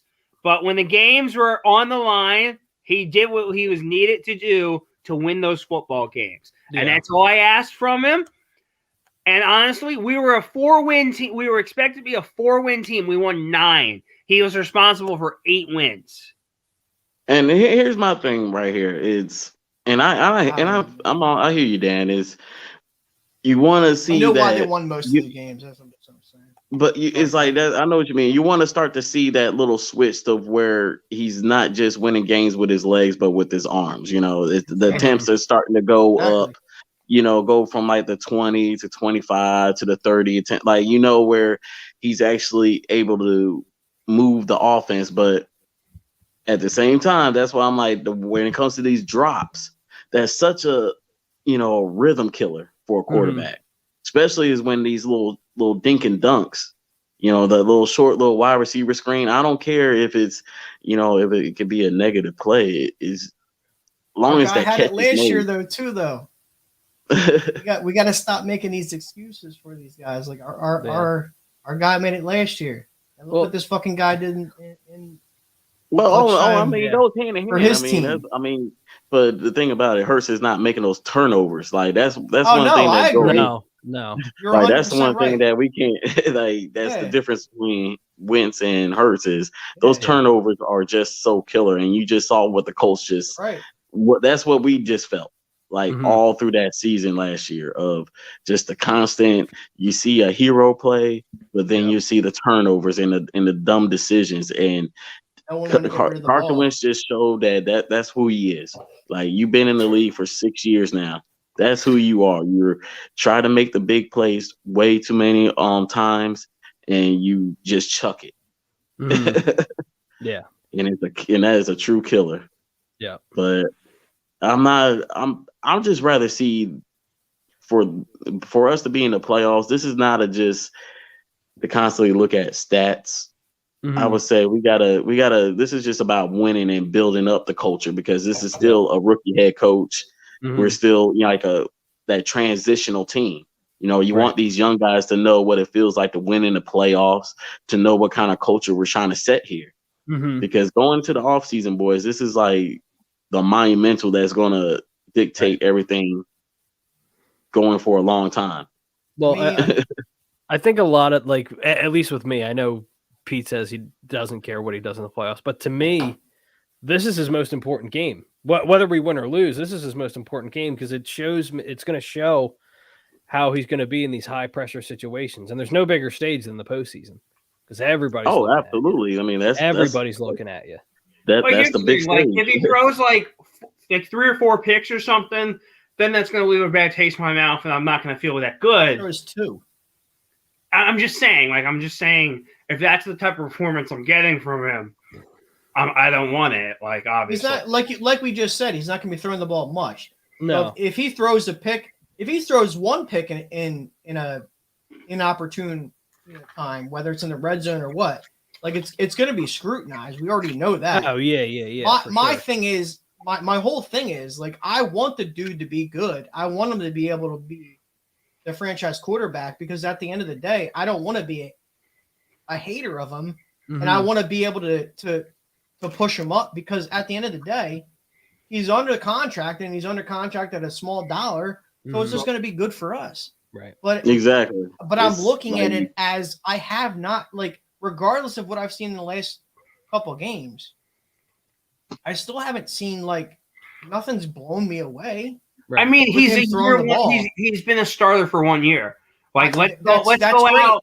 That's great. That's great. But what I'm saying is, as far as him throwing the football, I haven't seen anything that's impressed me more than what impressed me with Carson Wentz throwing the football year 1 with Carson Wentz at all. Well, I completely understand. I know when we gotten too accustomed to seeing great quarterback play. If you really think about it, I mean, we done had a lot of great quarterback play growing up. Yeah, a lot. So it's very, we can be very detail oriented because we done seen some. I mean, Drew Brees, Tom Brady, Phillip Rivers. I mean, we know we know how certain players spin that ball. Yeah. But right now, I'm putting if Hurts gets that dub, he's got that. It's not a knock, but it's like Eli. Eli was just so up and down, but he constantly made the, that one throw in the game that helped decided the game. All you need. And that's why I'm like, It's with one Hurts, about that's Eli Manning, but once he was in the playoffs, he was on. Yeah. hey, I mean, that's why I mean. It's like you want. I mean, if he can do that, then shit, I'll sign him to an extension right now. There you If he go. can- It's like, if he can show me I that. mean, it's still in that development stage, but right now I'm starting to see that little Eli-esque of when he's making that. You're just starting to see Go growth get out of him. him, and that's what Do I what wanted you- to see. If you're the Eagles, you should be looking at exactly how you did it with Carson Wentz in year 2. You went out and you got him a veteran wide receiver he can depend on, Mm-hmm. and it completely elevated his game. Yep. Well, speaking of that, I mean, since just as for shits and giggles, because Slay, oh man, can you Mike, between that between was my wide receiver one. don't choke on that draft. cracker, Pete. Stop choking on that cracker, man. I don't want you to die, man, because I don't know It's if not anybody can get to you man. about a It is Heimlich right pretzel. now. It's a pretzel. But no, I mean, Slay, I mean, between him and Michael Jenkins, I mean, they just came into Philadelphia and embraced it. But I love Slay's recruiting. So who would you rather take? And I know Corey Williams is a free agent, or Mike Williams, my fault. Mike Williams, yeah. Compared to making a trade with Calvin Ridley. Which one would you like? I'd rather have Mike down Williams because he's the bigger wide receiver, but I'll take Mike if Williams. I get Calvin Ridley, I'm not going to be upset. I mean, I'll take Mike Williams, but it would be a crime for the Chargers to let him go. It would be an absolute travesty to let him go. They'll just tell Brandon Staley that he didn't want to go Mike for it on Williams? 4th down. Yeah, I mean, but like the thing is too, like Calvin Ridley, like I love what he does, and he's a great technical wide receiver, but I don't know where he's at mentally. Like once I figure that out, then we'll talk about it. But I don't know where he's at. Okay, and so I might be able to get him a low though. Yeah, you might be. Because- You might be able to. because- I wouldn't give him a first because one, the guy wants out, and two, he hasn't played in almost a year. So. And that's why, like, okay, just as a scenario, because I can think they both fall into that category. Mm-hmm. For a second rounder, would you trade that for Calvin Ridley, or would you select Javonte Williams with the torn ACL? Second round pick for I'm not going second round pick on Ridley. I'll do a second for Ridley all day. I'll do a second for Javonte because I know what I'm going to get. But again, See, if I'm doing that, I will put both of them. If I'm doing that, Todd, I have to get a wide receiver in free agency. Then, if I'm doing that, I have to at least. I just get don't I have no idea what Javonte's going to look like after the injury. I don't like and that's the. why, He's only. and you got. He's only And I 21. put Calvin I'm not Ridley worried with because about we it. don't know where his head is at. That's why I said it's the second round. I don't like the which way would bullshit you go? with Ridley with his off the field shit. Like what off the field shit? him wanting to that mental play football. I mean, Yeah, does he want to play It's not football? off the Like field. that's the question. It's it trying is to get off your the mental field. health. It is off the field. No, He if we doesn't wanna play football. supported Brandon Brooks and It's Lane not- Johnson, It's not the same. Yeah, but that's exactly. It's not the exactly same. Come on, dude. You're Are not you in their gonna head. compare? Stop, Pete. Are you going to What do compare? you mean stop. You don't know their heads Because at. are you going to compare Brandon Brooks and Lane Johnson to Calvin Ridley and let's say Ben fucking Simmons? Are you kidding No, me? how do you know? You don't. Look, Ben Simmons. Oh my god! You don't know Calvin Ridley personally. You Okay. don't know what's going on in his head. You don't know what's going on in his life. He could honestly be having struggles. He's pretty much made it known that he doesn't want to play for Atlanta. Yeah, he doesn't want to play in. So what with the else do you Falcons need to know, anymore. Pete? He doesn't want to play there. Yeah, he's like, to me, he just physical because He wants out. That's Come what it on, is. He Pete. wants out. like You got- like you gotta- when the you gotta, Atlanta like- Falcons was in the playoff run, like when they was actually getting some wins, you know, they was starting to come an identity. You couldn't tell me like, let me go back and help out my team. You know, we're winning now. I'm in a better place. I took some time off. Wild card. No, Mhm. I'm good. Exactly. I'll take him all day. So if he would have came back, that would have opened up, you know, that offense a little bit more. Because we saw him that first week. You know, even though it was still rusty, he was getting a lot of catches in the beginning. So if he would have came back, who knows? Like truly, because they was playing some ball. Mm-hmm. And by him not coming back, and then his agent even said that he wanted out. You know, he's not liking where the team is going. Right. You know, it is that risk. That's why I only put. You I'm can like, run I out, was- but you can also still be struggling with mental health. Those both okay. things can be All right, let's just give everybody a pass on everything. As someone who struggles with mental health, So why? But we don't need to fucking let everybody just take a pass on it. Like, do you know him? Do you know? How do you know? No, I don't. Neither do you. So we don't need to like. I don't. Like I also struggle with that do type of I. thing daily, So and I know how difficult it can be, even when things are going right for you. And so do I. I mean, I was in the Marine Corps. I mean, I got mental issues. So do too, most but, Americans. We all do. Exactly. We all exactly. do. I'm with you. We so all do most Americans. I'm But like, at the end of the day, we all guess got what? something. It's about being a fucking adult, picking up your sack, and just moving the fuck and that's my thing. It's like that's he easy got paid for some millions. people to He's still say. getting paid millions to do a job. I gotta do it. Yeah. I got 3 kids to just keep moving for. Mm-hmm. Yeah. Keep it moving.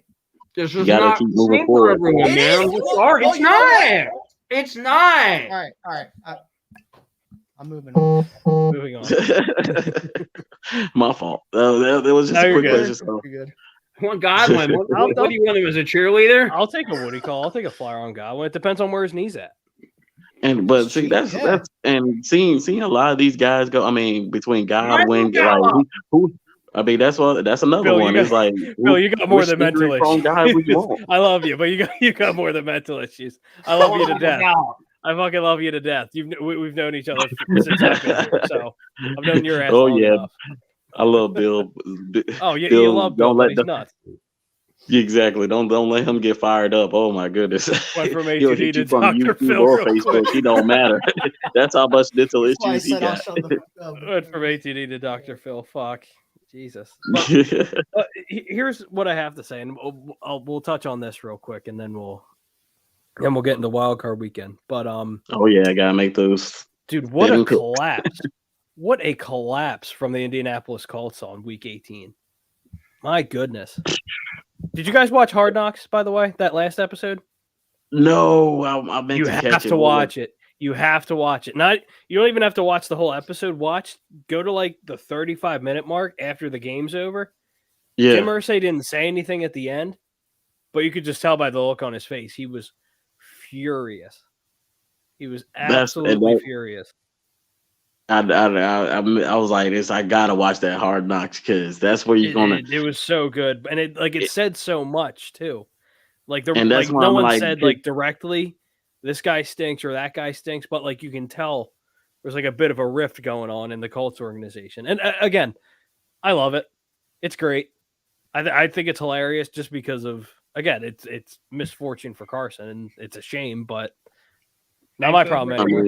I mean that what the GM put out there, where he even said, I actually just pulled up the quote. I just pulled up the quote. that key word at that time. Rich Eisen even hit it on it best because when you hear at that time, that means it was like at that time it sounded like a good deal. At that time we was doing pretty well, but right now at this time we don't know who was going to be our quarterback. Yeah, but all right, so let me get to the quote that we posted on our socials real quick. Yeah. So Chris Ballard, the Indianapolis Colts GM, said this on Rich Eisen show. At the time, we felt like it was the right decision. I'm not going to make a comment on who's going to be here next year and who is not. Doesn't sound like a ringing endorsement for your for the franchise quarterback that you traded a first-round pick and a third-round pick for. Thanks, by the way. If any Colts fans are watching, thank you. Appreciate you. Thanks for the Devontae guys. Appreciate you. But, oh my God, like it's so crazy how we dealt with Carson for 5 years. And mind you, we had one really fantastic year. However, with all the since his knee injury, he just hasn't been the same. And going to Indianapolis, like if you look at his stats, like and without watching the games or anything like that, you would think he had a good year.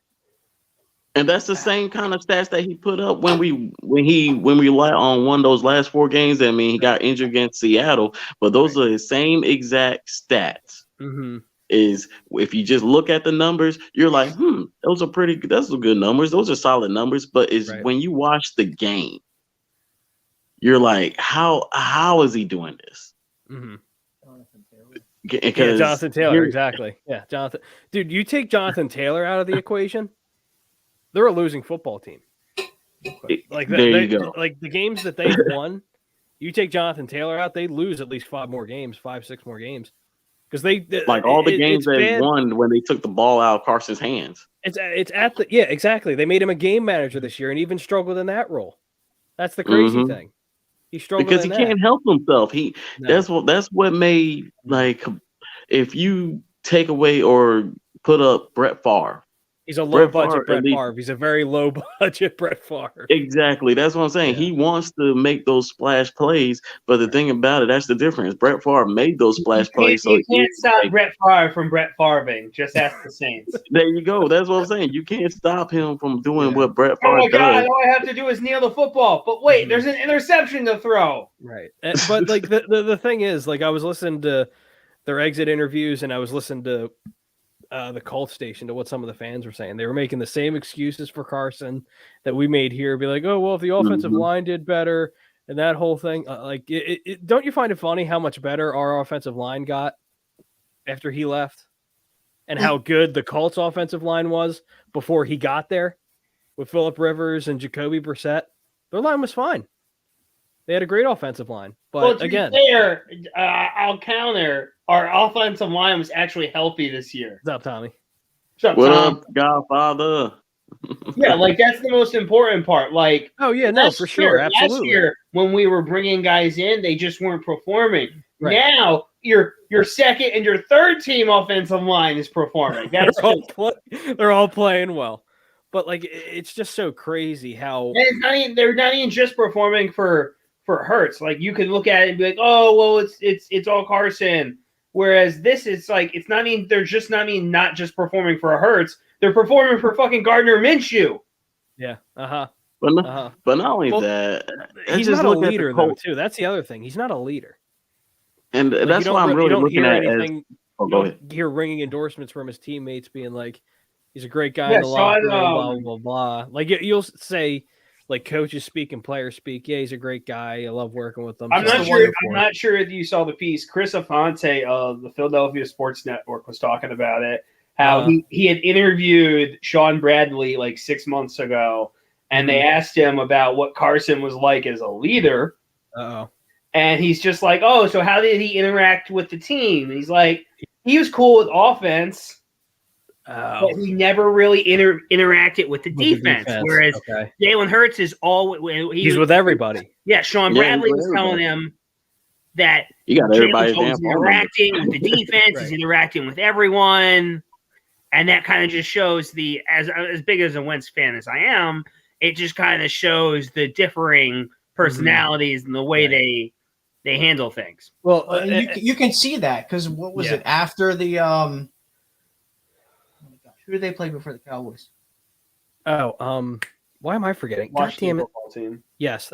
So when they beat Washington, the video that they had of them in the locker room after the game. Get out of my head. I was going right there too. I was going right the fuck there. Sorry. Son of a bitch. Go ahead.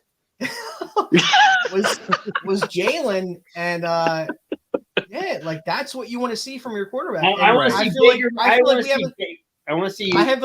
feel like we haven't seen that from a quarterback. Yeah, no, absolutely. Prior to Donovan, because honestly, you didn't. I want you acting like Baker Mayfield on the sideline every fucking play. Let's go. Yeah. So yeah, like that's his his leadership ability can't be. It can't like be denied. much as I knock him as far as like his actual ability to throw the football. His leadership ability well exceeds what I have as far as a quarterback. Yeah, I want you going 90 yards down the field to watch your running back score that touchdown. Yeah.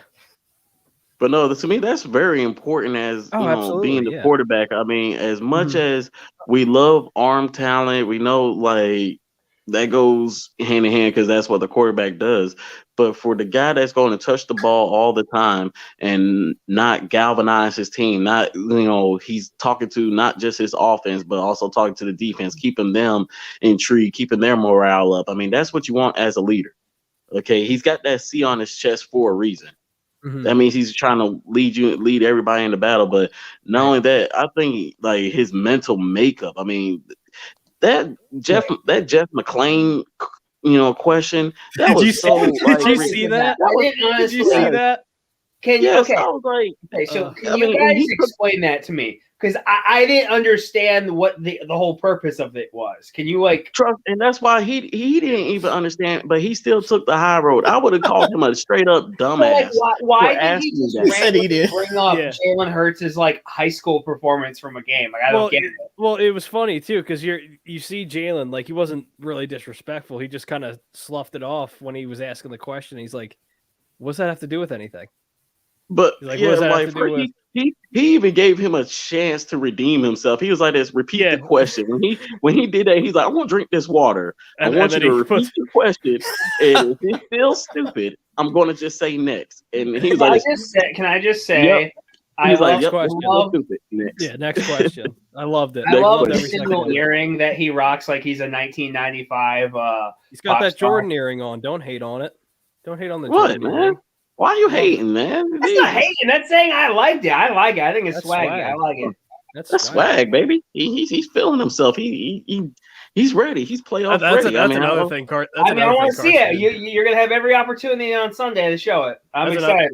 That's another thing too. Carson didn't have either. He did not have swag at all. The only flag he had was when he did his little handshake with Jordan Matthews, because that was pretty nice. But a little suit and tie. Yeah, I did like that. I thought that was going to be like a regular thing, and it wasn't because they only had one touchdown the whole season. Yeah, we all did. So yesterday was kind of big for me on our airs on Pro Fan Talk. Mm-hmm. When they had Jim Ballard on, Nick Sirianni's former coach. Yep. Yeah, and I don't know if you guys heard it, but the way he was talking about, and we obviously, I mean, if you think about Nick as a wide receiver and as a wide receiver coach, and then now coming in offensive coordinator, and then now coming in as a head coach, he clearly has a need and want to throw the ball. Mm-hmm. So I'll be interested to see, like, in the off season how, we work with Jalen, and because we're gonna. I know I don't want to get ahead of myself. I'm just saying, like, clearly in the off season, the number one focus is going to be with Jalen throwing the football and getting him. And he's going to put the work. You know what's going to help him with that? I can get him an additional pass catcher. Mm-hmm. No, I'm like this. This is one thing I know. I can go into the offseason knowing about Jalen Hurts compared to Carson Wentz. I know that he's going to actually be working on his game during the offseason compared to Carson Wentz going hunting. I mean, don't do that. Let's not from year. Come on, man. Really? Come on, Carson worked every year. From year one is where me and Peter are going to improve his mechanics. He worked with a good football guru that improved his mechanics. Tom House. I'm right with Pete. I think every year shit on him for anything, but let's not try and say that he didn't try and improve.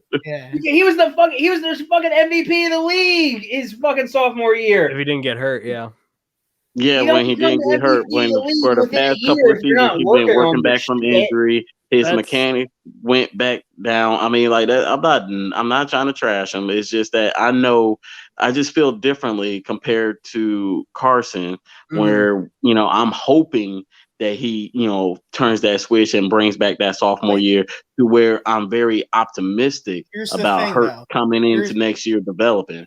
Here's the thing. Like, that's the difference. And that's a great way to like look at it and feel as far as that look about your team. But I like in terms of like tools and like what they have at their disposal is like as far as a player, like I would never look at Jalen and be like, well, he's got the arm ability to do what Carson can do with his arm. Mm-hmm. See, that's the difference right there. Right there. Like how you said, like everybody says that in the draft. I think he has the tool. Like he has the arm talent. But it's like that's what I'm saying. With Hurts, yeah, you don't say that about Hurts. But the very first thing you say, the leadership, the intangibles, he works hard. Like that's you. I like a guy that knows that. But that goes so far as hard as you want, and you're still not going to get any better. Yeah, like that's my thing. He has every opportunity to become a better football player and a better thrower of the football. But here's the thing: like, just because you work hard doesn't mean you're going to get better. This is where I know what you mean. You can work as hard as you want. You can work as hard as you want at something, and you just might not get any better. I'm not saying it's going to be like that for Jalen Hurts, but just because you try and work hard at something doesn't mean you're going to be good at it. No, that's very well said. But again, what we'll see once the I can train for the next where I come back to where I just said I'm very more optimistic it's going to happen. That he can become that compared to where we're just so used to kind of just seeing like, oh, this guy can throw really hard, or he kind of, fits it into the tight window here and there, or he got that cannon arm that he throws it about 50 yards deep. But do sometimes those big arm guys relate to winning, man? It's like I don't mean him to, because everyone keeps comparing them to Lamar Jackson, and I think it's comparing him to Lamar Jackson. He doesn't. So we need to stop that. Yeah, no, I'm not hold on. We need to stop that. I'm saying everyone does it. No, I know, but I'm saying like anybody that's listening to the show, they need to stop that for one, because the athletic ability alone, he doesn't have it on Lamar. He doesn't have the speed. No. Yeah. No. So I don't think he has. And look at Lamar. Lamar was not a great thrower of the football. But he does have a cannon. He has a cannon. But he developed that arm. He developed that arm in his sophomore season. Mm-hmm. Yeah. My thing with Hurts is, could he be and people are going to say I'm crazy, could he be a Ryan Tannehill-like player? Because look at what Tannehill has been able to put together once he entered Tennessee. That's like, their fourth straight year making the playoffs? He's got the best running back in the league. He also has a great running back, and he has arguably one of the best coaches in football. But he didn't have that best running back during the season. I mean, he still carried the team. I mean, they got a great defense. Derrick Henry wide receivers going in and out. I mean, Pete's on it. Got a point too. No, that's a really good point. Again, could he be like a perennial Pro Bowler every other year? Yeah, and that's fine. And that's fine. In 4 years, he's like, so 3.5 years as a starter. Mm-hmm. He's like 25 and like 12 or something. 2 playoff wins. You're looking at like 60 plus touchdowns, 15 interceptions, 6 rushing touchdowns, and all the rushing yards that go with it. Like that's the type of player, a guy who can use his legs strategically to get open and set up the play action and the run game, but still use his arm when needed. Right. If that's what Jalen Hurts becomes, he becomes what Ryan Tannehill is in Tennessee. Sign me the fuck up. All he needs and not only that, but I'm like, I always say, like, look, what people don't fail or forget about, even we talking about Tom Brady, I'm going to even use the GOAT.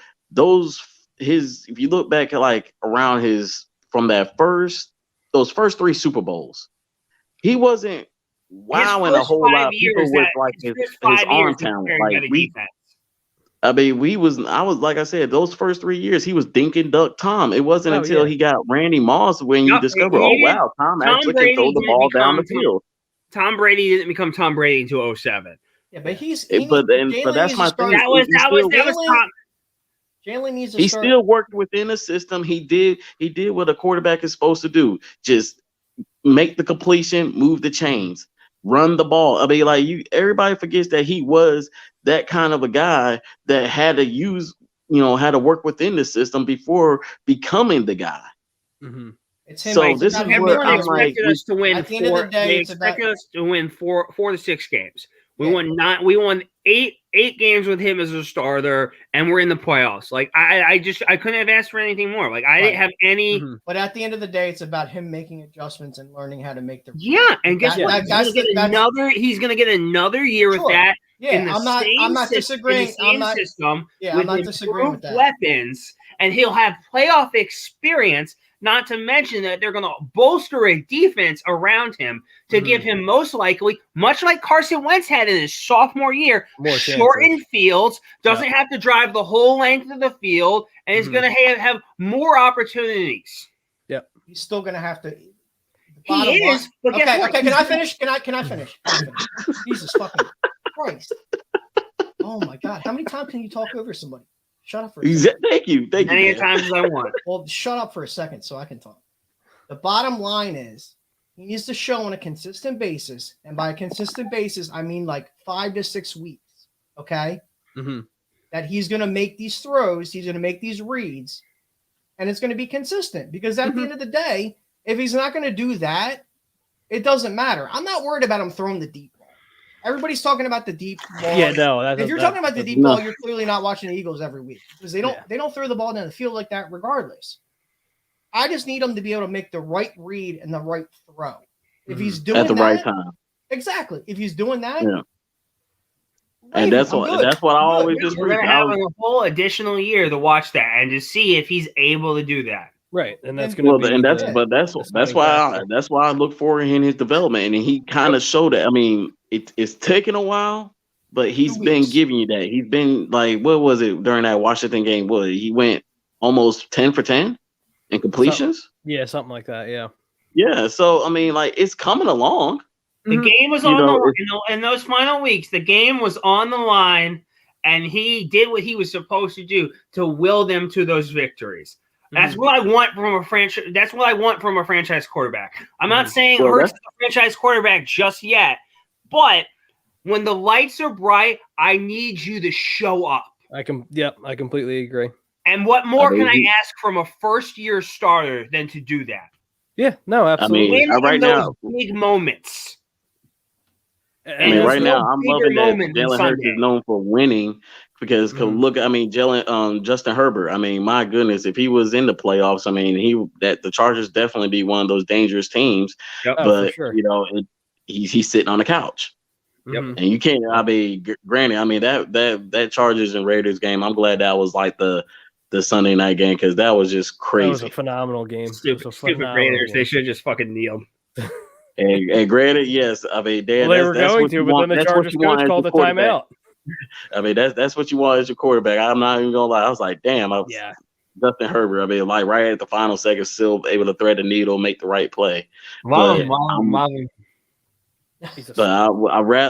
willing to, for our sake, is see how this develops because right now I'm loving that Jalen Hurts is just phenomenal. Is just known for winning. It's not. Yep, you're going to be headed. We want the style win. But he's just known for winning, and I could take that. You're going to be headed into the next season with close to $50 million, 3 first-round picks, 10 picks in total, not to mention that you'll have a quarterback who led you to the playoffs. I feel so. I'm so excited for next season. I'm already like I'm ready. Like I'm with you, Pete. I'm obviously look. I want to win on Sunday. I really do. But if we lose, it's not going to kill me because I get to go right into free agency and draft mode. Now, if we let's say, for example, if we get blown out and Jalen's a big factor in why we lost, I'll have an issue. But if it's competitive and it's like a good back and forth and we're not looking like idiots, then I'm fine. Like if we lose, we lose. I also know who they're going against. They're going against the GOAT. Yeah, they're going against the. They're going against whatever you were doing in that first game defensively.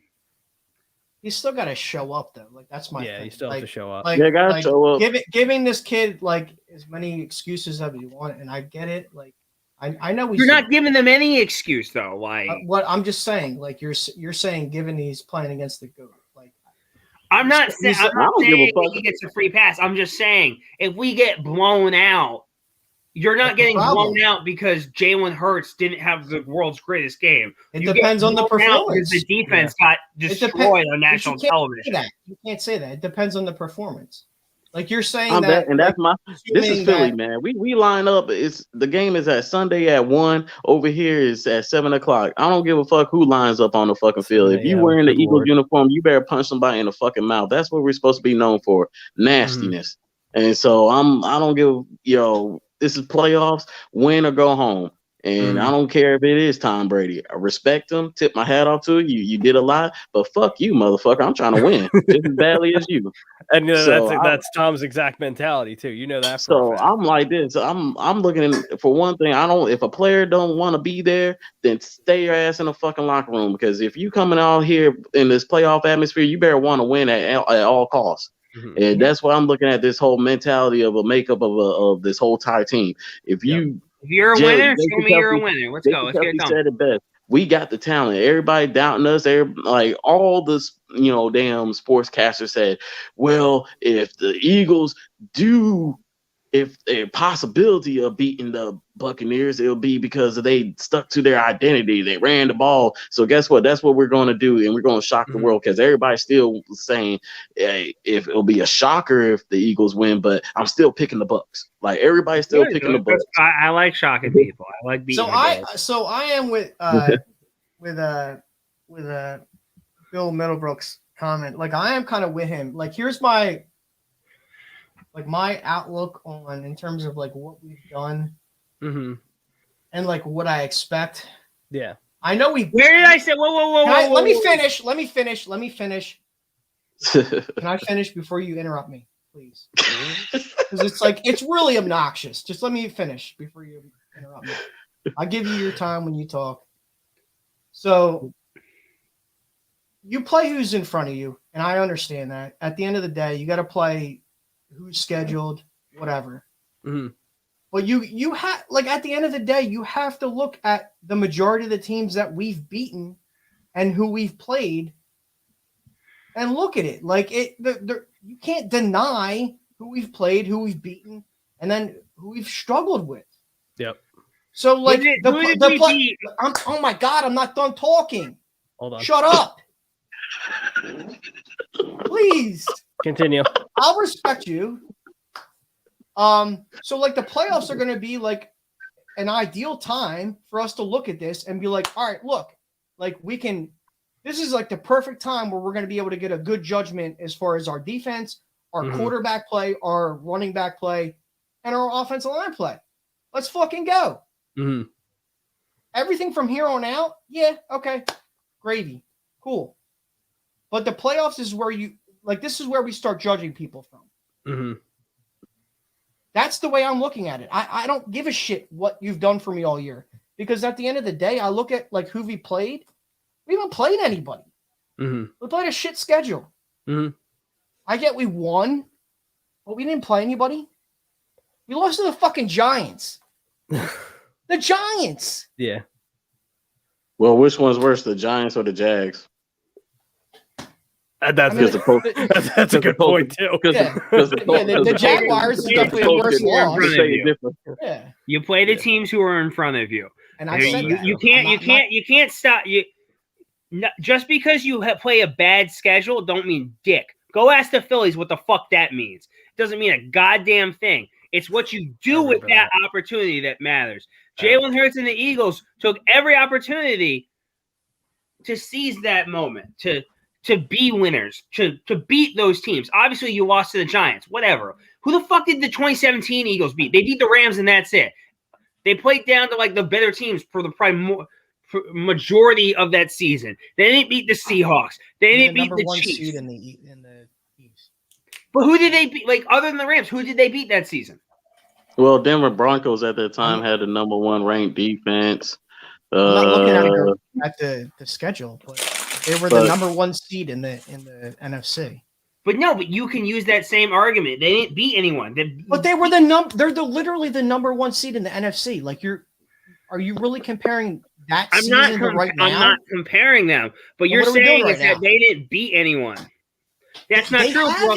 That's not true. Yes, they did. They beat the fucking Saints. The Saints they beat the Saints. Okay, they had the number one rushing defense in the league. Okay. I know what you mean, Dan. When it comes to the powerhouse team, that's what you're talking about. Those powerhouse teams, when we went against the 49ers, the Kansas City Chiefs, teams that that are synonymous right now for winning, or that's even in the playoffs right now. Right. We didn't beat them in this, during the season. So it's how can we truly say that we measure up? Yeah, I know what you mean. And this is where the true evaluation is, because we know that every team that's in the playoffs right now is either good or on that cusp of being great, because that's what the Super Bowl means, is like you was the greatest team this year. So, and especially in looking at it right now, okay, we got the GOAT. If we beat them, we know we're going to Green Bay. Yep. That's a tough. Then we'll get murdered. Hey, I don't know. I mean, right now we're not. If you look back from these past couple of seasons, I mean, we're not afraid to play in Lambeau. I mean, we done won the game, we done lost the game, but slow down. We got that formula to play in Lambeau. I mean, I know it's it's still Aaron Rodgers in the playoffs. I mean, but the Packers' run defense does stink, but I'm not going to get into Packers. No. We can't jump ahead. I'm not going to get into that until he beats Brady. He's the youngest quarterback in NFL history to win a playoff game. Yeah, so we'll see. But I want to beat the GOAT though. But you know, I mean, everyone wants to beat the GOAT. No one is saying they don't want to beat the GOAT. Anyone who's saying they don't is a moron. Yeah, like all right. So since we're on the Bucks and Eagles, let's just give our score predictions, and then we'll move down the line for Wild Card Weekend since we're already on the Eagles. Right. Cool. It's going to be a tight game. I mean, it's still. I hope so. The weather's going to still play a factor. I'll go like a 27-24 kind of game. Okay. Who wins? I'm not expecting too high scoring. You have the Eagles winning? Oh, of course. Come on now. Okay. Shock the world, baby. Let's shock the world. I like it. Muhammad Ali, shock the world.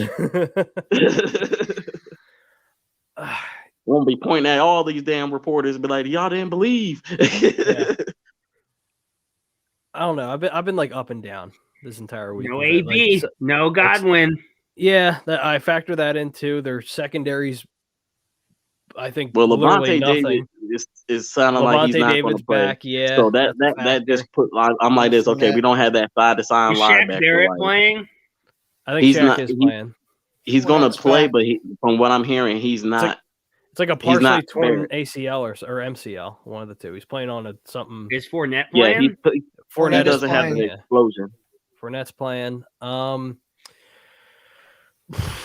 Like my thing is, I'm not as much worried about our offense. I'm more worried about our defense because of what we've seen from head coaching candidate Jonathan Gannon. They're still ridiculous to me. There you go. Let me see you, Jonathan. You can do it, buddy. I believe in you. Heart of the cards. When you see him go against top tier quarterbacks, you see him get more. What's the word I'm looking for? He just lacks aggression. Yeah, he gets more passive against these top tier quarterbacks, like your Justin Herberts, for example. Like the defense is back more. They're playing more zone, not as much man-to-man coverage, and it's just it's not as effective. It's a bunch of dink and dunk, which Tom does very well, and I feel like that'll happen early, depending on, I think, who gets the ball first and who sets the tone. But he has got to. He's do whatever the Saints did. It's so tough. Like, got to. It's so tough. And the thing is, too, the line's at 8.5. That's a lot of points. That's a lot of points. And they're expecting the Bucks to blow us out without Chris Godwin and Antonio Brown.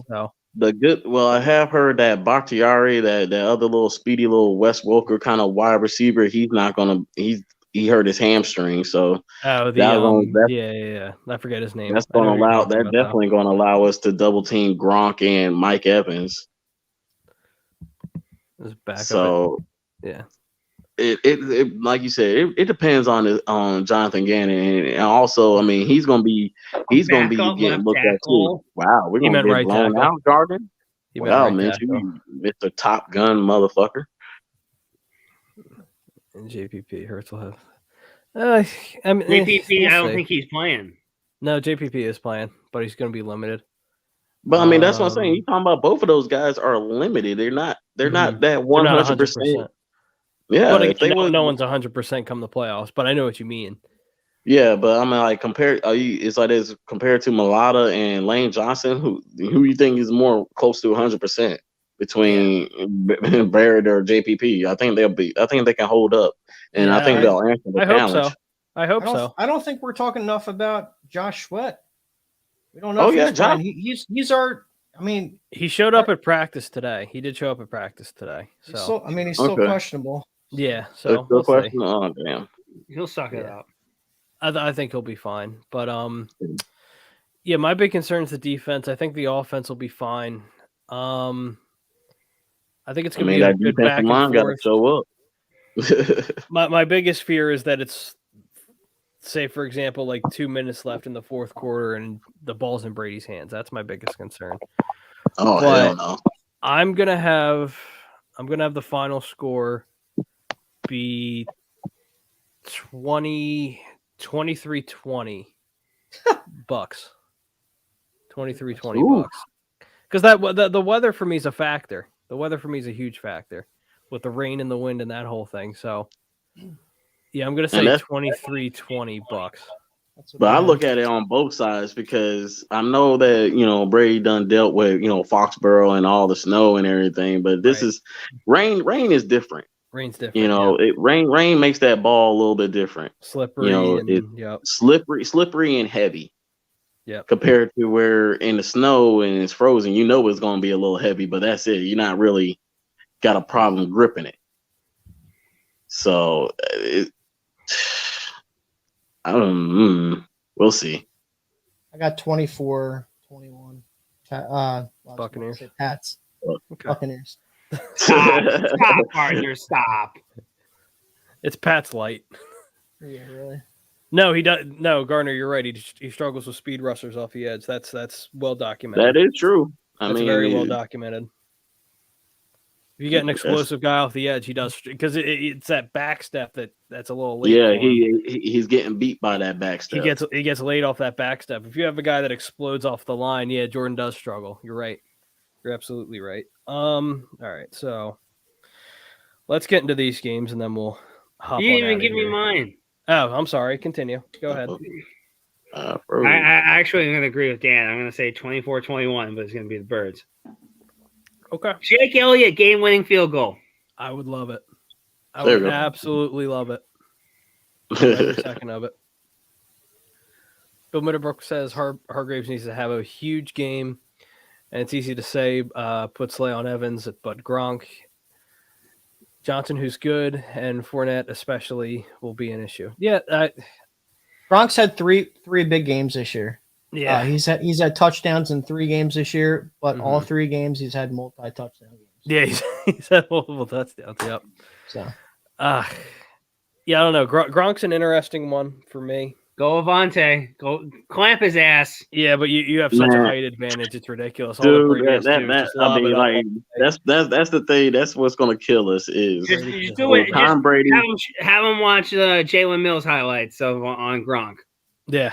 Man, I'm not going to get into that. But Mills clamped him in the first half of that Super Bowl. I'm just saying. Yeah, but then the second half he had like 2 touchdowns.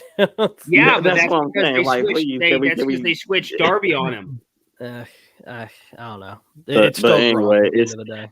It's Gronk and Mike Evans too. Like, we don't really have that size to match up, and you're talking about one of the most accurate quarterbacks to just put it where it needs to be put. Just one of the best passers of all time. Yeah. Yeah. So I mean, that's why I'm like, the rain is going to slightly help a little bit. He's going to have to find that right touch. So hopefully we can take advantage of it.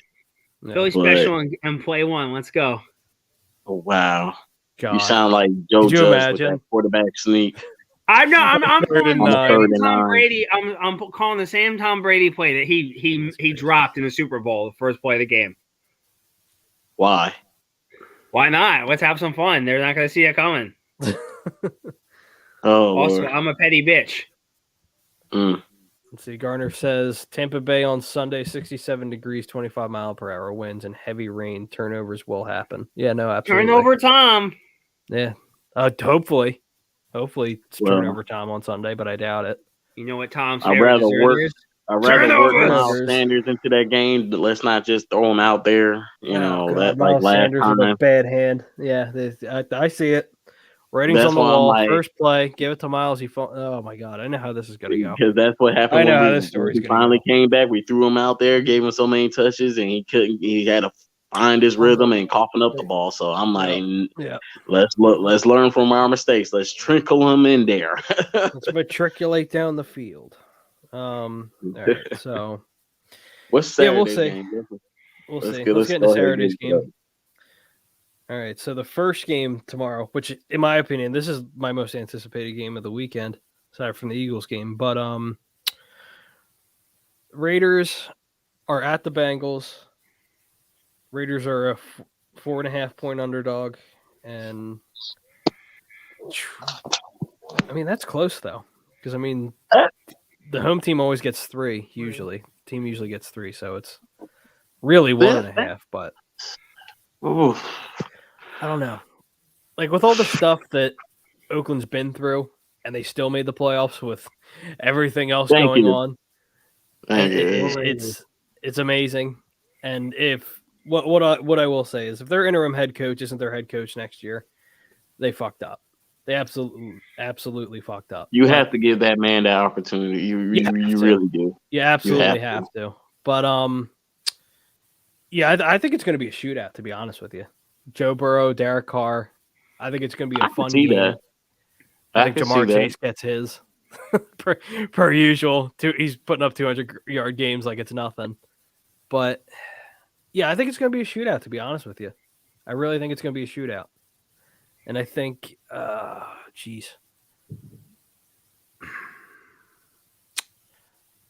going to say Bengals 31-27. So I'm going to say Bengals 31-27. Okay. I'm going to go with the Bengals because I want to also because there's a couple of free agents, one of them that their safety, like we definitely need a safety, so I won't be paying attention to their Bengals defense. Who, Jonathan? No. Okay, continue. Yeah, that Bates the third, I think. Yeah, I know who you're talking about. Yep. I want to kind of look at him. I haven't seen him in action, so this is going to be very interesting. But besides that, it's definitely going to be a high-scoring game. I was looking at maybe a 35-28 kind of game or a 35-31 kind of. Okay. I don't. It's that Raiders defense can they slow down that passing or can the rush get there? That's going to be the key. Can the Raiders defense of the line, their pass rushers, Ngakoue, and can they get home on Joe Burrow? Is Ngakoue playing? Because I know he got arrested this week. Oh, he did? He got in trouble. DUI. Yeah. Is that what it was? Okay. I wasn't sure what it was. I knew he got arrested. I wasn't sure what it was. God, okay, so he's probably playing then, if that's the case. Vegas, just a DUI. Well, and this is what I said, Todd. When you get a lot of these young guys in Vegas, it's going to be an issue. It's going to be an issue. That was my big concern about them going to Las Vegas, and it's showing right now. That's my big concern when you're Uber or anything. Oh no, I hear you, Pete.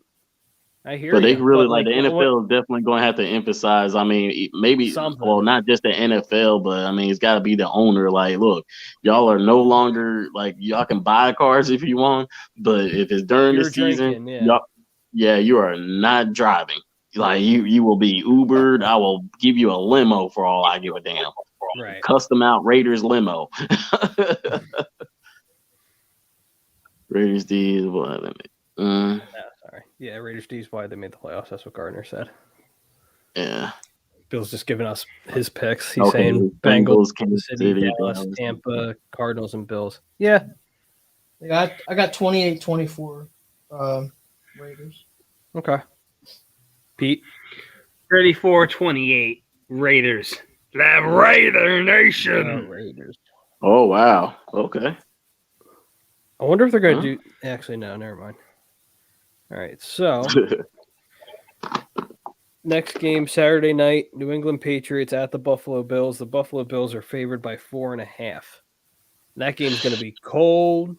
What you say, is that Buffalo? That Buffalo, yeah. They said it's supposed to – I think they said it's supposed to snow, and I know for a fact they said it's going to be like 11 degrees by game time. So some people are having sex in the porta potty, and some people are going through a flaming table. Warm it up. Warm it up.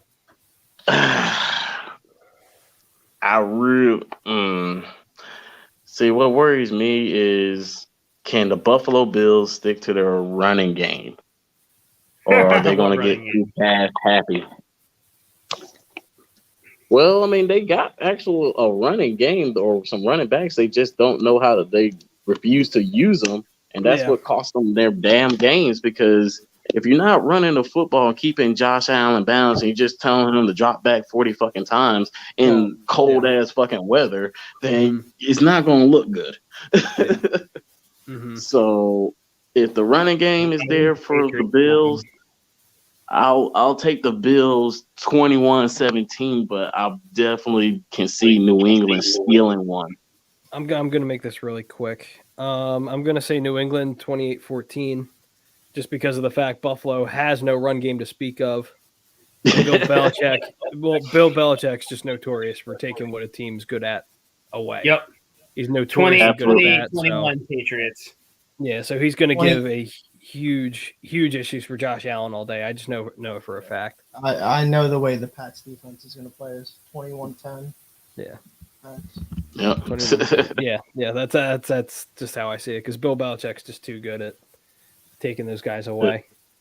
That's why I said if Bills decide to run, I will pick the Bills, but I don't see it happening.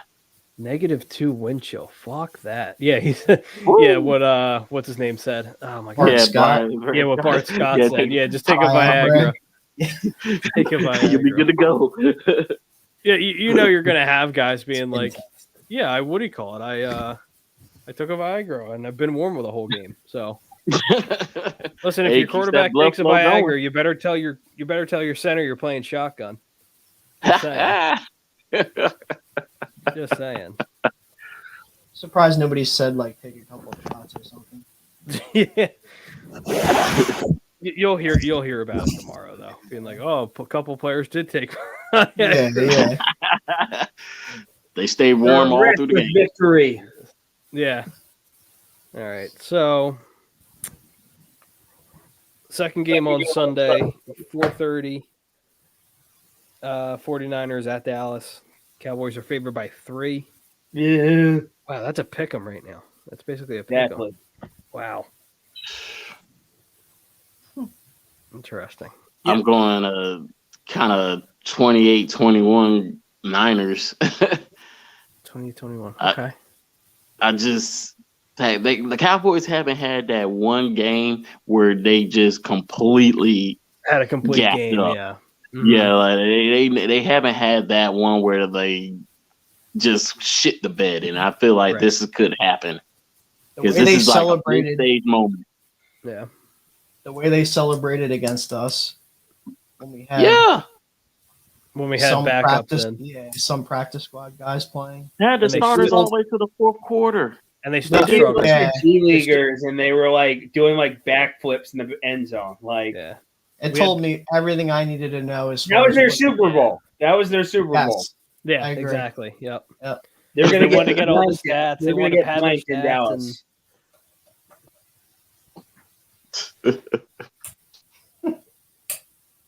24-14 Niners. 21-14 Niners. Okay.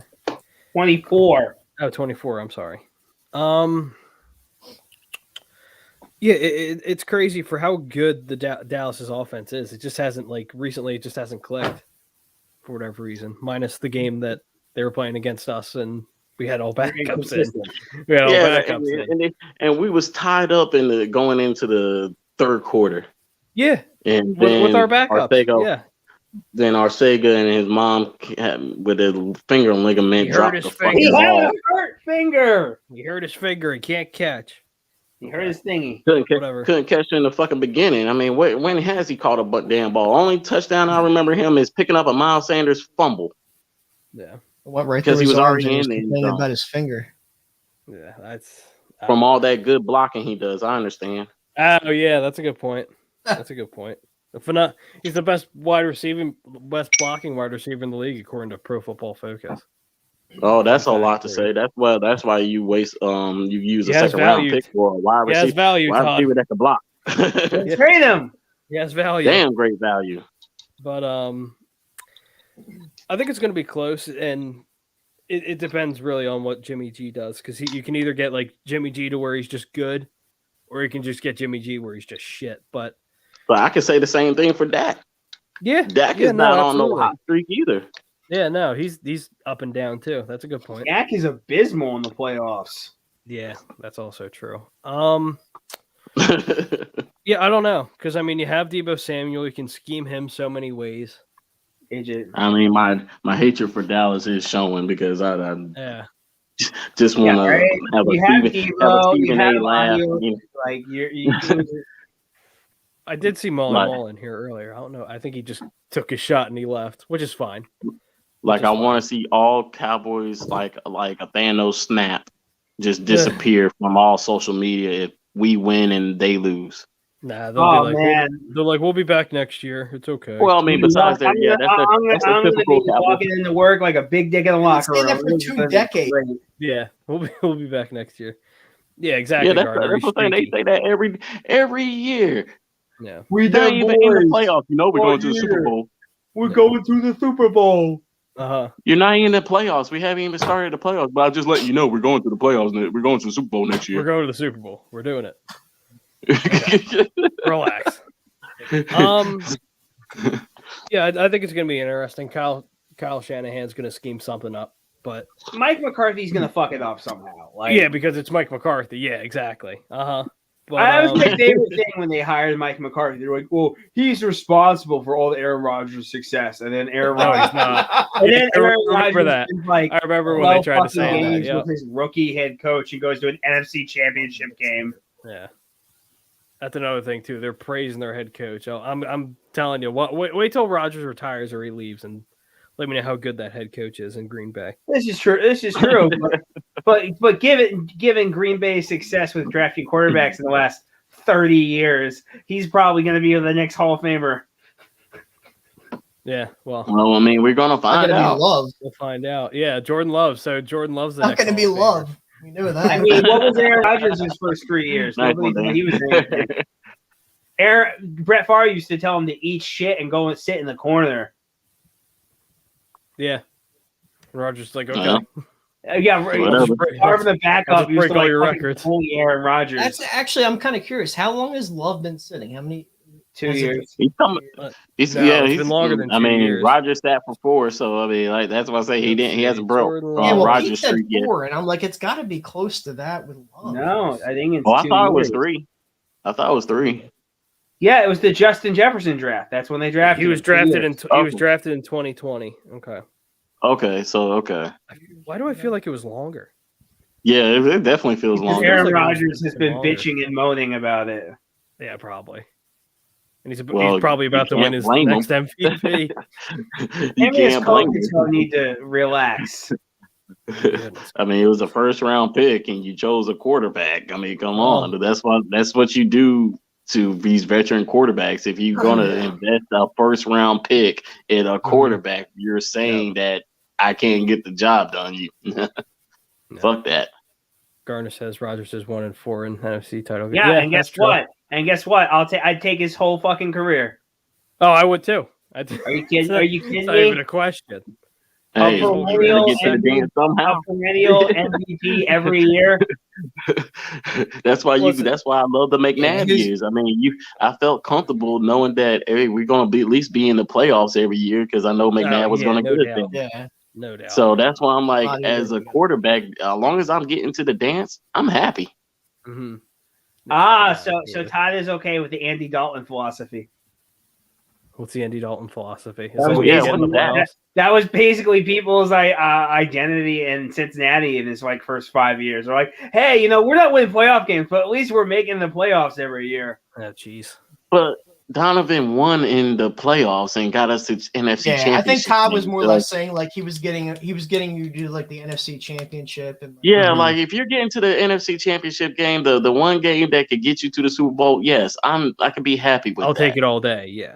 Yeah. Yeah, I mean, not just to make it to the playoffs, but actually do damage in the playoffs, or actually, get there, go to the big game. Yeah, that's why I'm about 5-year Andy streak of us Dalton. going to the God NFC damn, Championship you're again. reaching. I'll take that tonight, streak man. again. I'll What gladly the fuck take is that wrong with streak you? again. So many things. All right, I'm gonna go. Got Dan ready to come through the screen and punch you in the face for interrupting him. Just punch him square dead in the throat, Dan. Just. I don't feel bad. I don't feel bad as yelling now that Todd's like, I'm going to punch you in the face. Everyone wants to punch me in the face, so it doesn't really hold much value. I mean, I'm talking about that Melissa McCartney kind of like punch in the throat. That quick little. Dude, I get cursed out by Russians every day. None of me saying anything scares me. Oh, trust me, I'm dealing with Russians just about every other day. So they're over there. They're over in Germany. They're over there. Oh yeah. Intimidated by a 6'4" Russian guy every day. I'm good. Like, good. Ain't nothing more scary than that. I'm gonna say 28, 24 San Francisco. Good boy. That's a good one. 28-24. All right. Bullying works. What's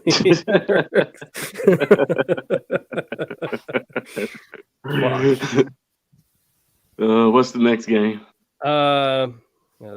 This will be quick. Sunday night? No. Well, actually, no. Yes. Why did they make this motherfucker?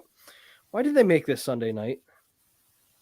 Pittsburgh Steelers at the Kansas City Chiefs. Oh yeah. No, man. This could be a tough one. Why did they make this? How many points can you give? We can find 12.5 right now. No, they should have made the Kansas City and Pittsburgh the Saturday game, and then made that the Bengals like switch those two games. I might put plus 20 on there. I'm just saying. I might put plus 20 on that. 28-24 Chiefs. Ooh. I mean, I'll take a close one. 42-21 Kansas City. Yeah, that's kind of where I'm at. Yeah. They're going to bend Big Ben over just like old times. And now he's going to finally know how it feels to be bent over. Oh, Lord. Jesus. I was going to go 37-20 kind of game. But you're not giving them enough points. Man, it don't need to be no full-out blowout. You know what I'm saying? I'm still respecting you. You still got TJ Watt over there. You know, you got TJ. Yeah, I don't think it'll be. You got Watt. You got Fitzpatrick. So I mean, we're not gonna. It ain't gonna be a complete wash over there. The Steelers do still have a defense, but if the Steelers knock out Kansas City, oh my God. I feel though a lot of people going to then it's anybody's game. It's anybody's game then. If the Steelers win, it's anybody's game. Listen, I hope it's in our lifetime, but I want a PA Super Bowl so bad. I really want an all. Thank you. Super Bowl. We came so close. I want close. one so badly. Oh, I know that Arizona Pittsburgh game. Oh my goodness. I want it so bad. Here's a crazy one. Are you ready? So if Andy Reid makes it to the AFC Championship game, right? Mm-hmm. Think about that. He's like the only coach to go to 4 straight AFC and NFC championship games. Yeah. Yep. I mean, that's why in our hearts, Andy Reid is the greatest head coach. Yeah, he's the GOAT. Well, imagine if it was a PA Super Bowl this year. Oh my God. They actually did put that as the top 15 or talked about like Super Bowls that could possibly happen this year, and that was number 15. It's plus 8,000 on FanDuel for it to happen. If that happens, oh my God! $1-800 for $1. Shit. A lot of people lost a shit ton of money if that Super Bowl happens. Oh my God! You talk about the road to the playoffs and like it's fantastic. Pittsburgh, I want it to happen so bad. I want it to happen so badly. That'd be one of the best storylines ever. Oh, it'd be great. Especially who the Eagles have to. Well, actually, who both teams have to play to go through. Yeah. To get there, you know. Yeah, I'll. Me and my friends have talked about it for years, but it's like 2000. What was it? That's like 2010 Giants. What they had to do. Right. to get to. Because remember, I think he beat who they beat. I know they beat the Packers. The Giants beat Tampa Bay, the Giants, and then You'd be correct, Bill. You would be correct. 10K gets you 80K, or 10 or 100 gets you 80K. I'm sorry. I think it was Tampa Bay. I know it was Green Bay because I will never get that photo out of my head of Tom Coughlin looking like a damn red ass cherry in Green Bay. God Almighty, yeah, he was hurting that day. My grandfather is like 20 years older than him, and Tom Coughlin looks older. I believe it. It's fucking insane. I believe it. But who they beat some? I think it wasn't. I think it was San Francisco. It was the Cowboys. Oh, It yeah, was they the beat the Cowboys. Cowboys. They beat the Cowboys in the divisional round. Yes. Yep. Aha! I'm gonna say. That's what happens when your dad is a Giants fan. I'm gonna say 35-24 Steelers. It's not gonna be a blowout, but it's not gonna. That's be what I'm saying. close I got to either. give them some points, man. Yeah, it's not gonna be close, but it's not gonna be a blowout Steelers. either. The Steelers Kansas City game. You said 35-24 Steelers. Oh, I'm assuming Oh, you mean. Kansas City. I'm sorry. can't- All right. I was just making sure. I'm sorry. No, you're good. I I figured. didn't pick up on that. My bad. yeah. I was like, "Are you taking the points?" I was just making sure. My fault. It's all good. Everyone else go. Yeah, all right. Everybody will pick. And the Kansas clear City. winners of the week are clearly the Titans and the Packers. Yeah. They just had to sit back and watch. And what was the Monday night game? The Rams and It's the Rams and the Cardinals at. Can at Matt LA. Stafford win his first playoff game? This is a pick 'em. This is a weird one. I gotta go. I gotta go Stafford because he's my boy. He's going for it. What up, Bryce? What's up, Bryce? What is it? I go 28-21 Rams. I'm gonna say 31-28 Arizona, just because of how streaky Stafford's been these past couple games. True, but there's no D-Hop. Yeah, that's true too. There's no D-Hop, but I don't know. They still have a really good offense. Yeah, I'm gonna say 31-28 Cardinals. It's just so fucking weird. It's a It is Monday weird. night game. It's a Monday night game. It's in LA. Correct. Yeah. Super wild card weekend, according to ESPN. And that's the other thing you got to remember. We have seen the most craziest things always in wild card. Oh, Yeah, always, it's so yeah. much fun. Always, every freaking year, there's either the surprise team or some crazy ass plays. And this is definitely one of those games where you're gonna just see. I feel like you're gonna see some crazy things. Oh, you absolutely are. Ravens, Titans a few years ago. I called it, and everyone's like, "No way!" But I'm gonna lean on the side of the Rams That's my boy. because you can't deny Cooper Kupp. I don't know who in the Cardinals secondary who can lock up Cooper Kupp. I mean, Yeah, that's a good point too, because he's going to That's get his the- regardless. He's going to He's get. gonna Yeah, run I mean- his balls on their face. It's gonna be hysterical. So as a score, what was the line now on it? It was. Hold on a moment. 3.5. 3.5. Close. Yeah, one, too. 30. I'll just take. I'll play it safe. 31-28 Rams. Okay. Dan. I'm gonna go quick with my score, but the more and more I think about it, I haven't even thought about this until like sitting down right now to like do our scores and everything. Mm-hmm. I feel kind of bad for Arizona and St. Louis. Or If Arizona had D-Hop, I would take the Cardinals. No, I'm saying I feel bad for them because of them having to play on Monday, and they're going to have to go back and on a short. Yeah, they're going to most exactly. likely. They screw This like. never happened.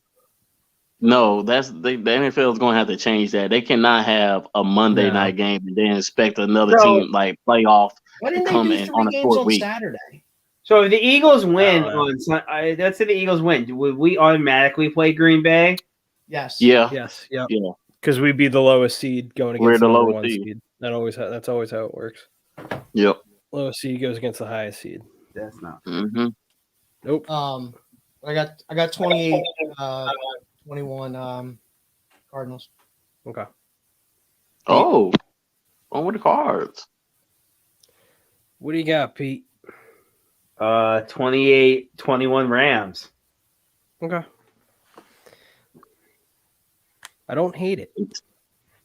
It's one of those weird game, games. It's a really weird game. I mean, you're talking about Murray and Stafford got to prove something. You know. Hey man, Stafford's he's gonna stat pad that Hall of Fame resume.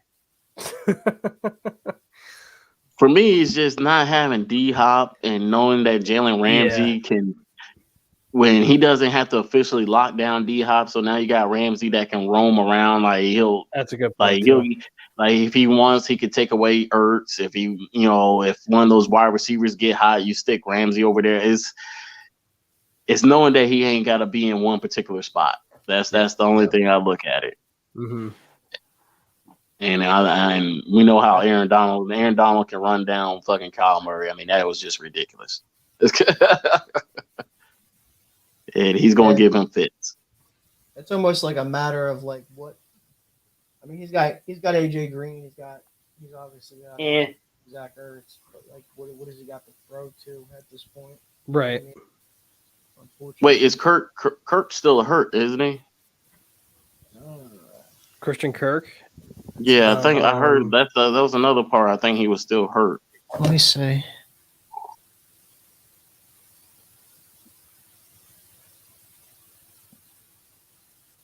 But then again, I mean, by Stafford being a statue, I mean, Chandler Jones didn't have that game that he had like that first game of the season. That's a good point too.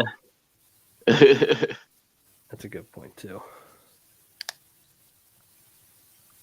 Yeah, this game shouldn't, for one, don't need to be on a Monday night. No, it doesn't. Playoff games should only be weekend strictly. I mean, they try to squeeze that last one out for ESPN.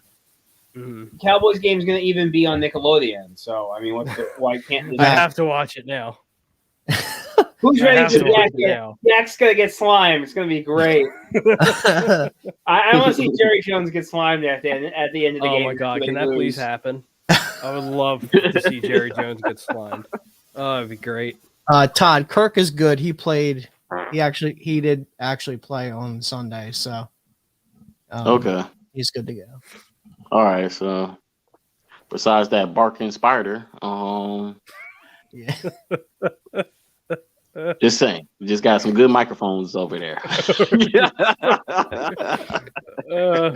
I'm not pointing any fingers, but that was just a nice little barking spider there. Y'all need to go squash. I'm writing that one down real quick. That was funny. I'm writing that down.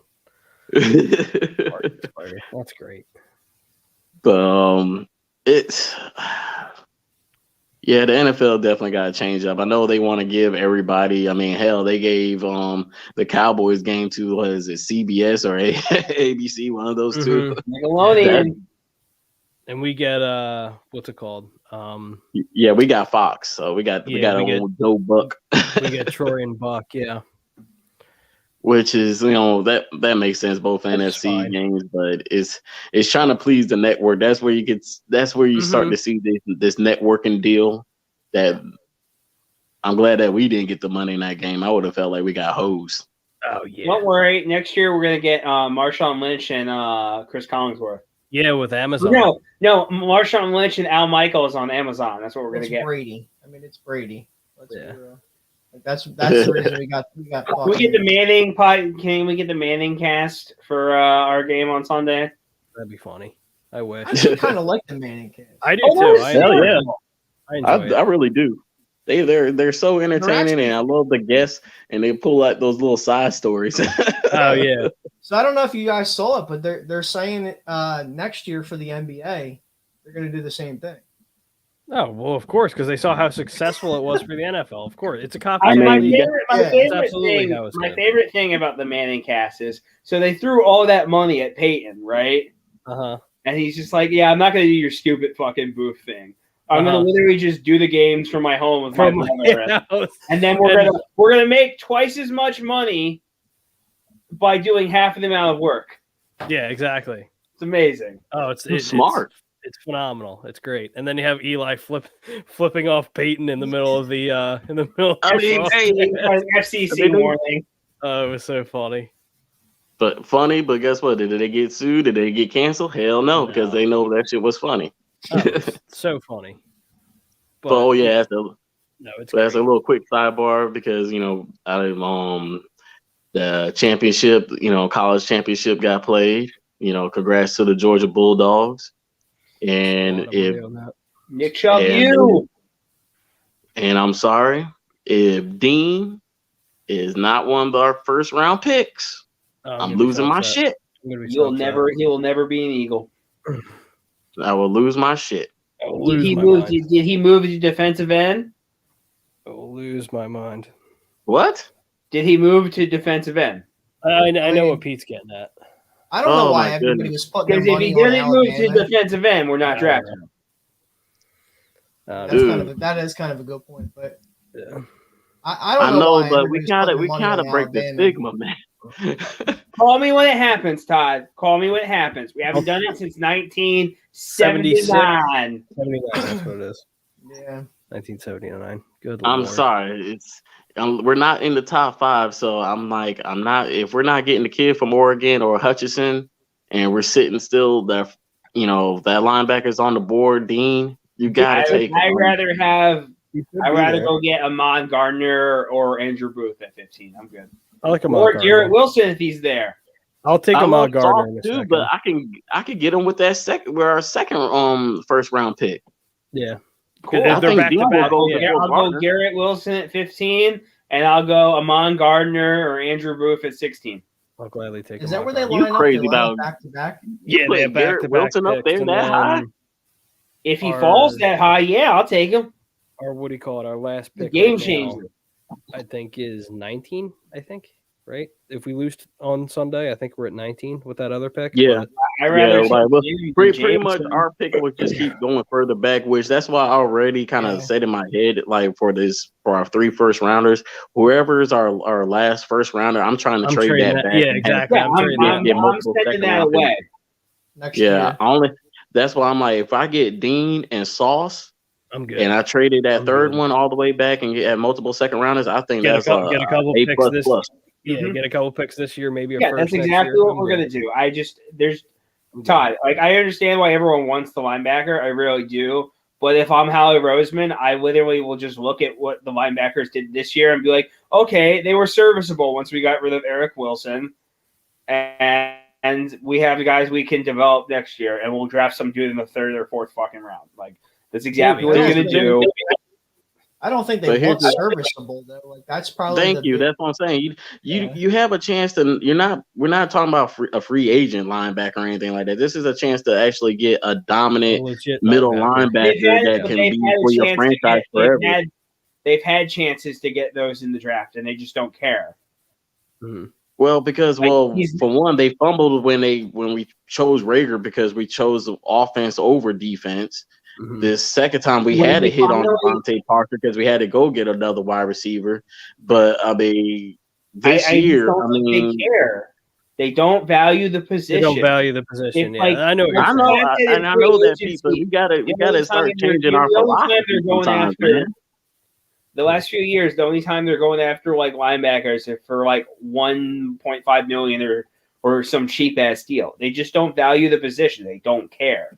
They care about. I understand that, but I'm also looking at you got to be smart. Okay, what dominant pass rusher is going to be in the middle of the pack?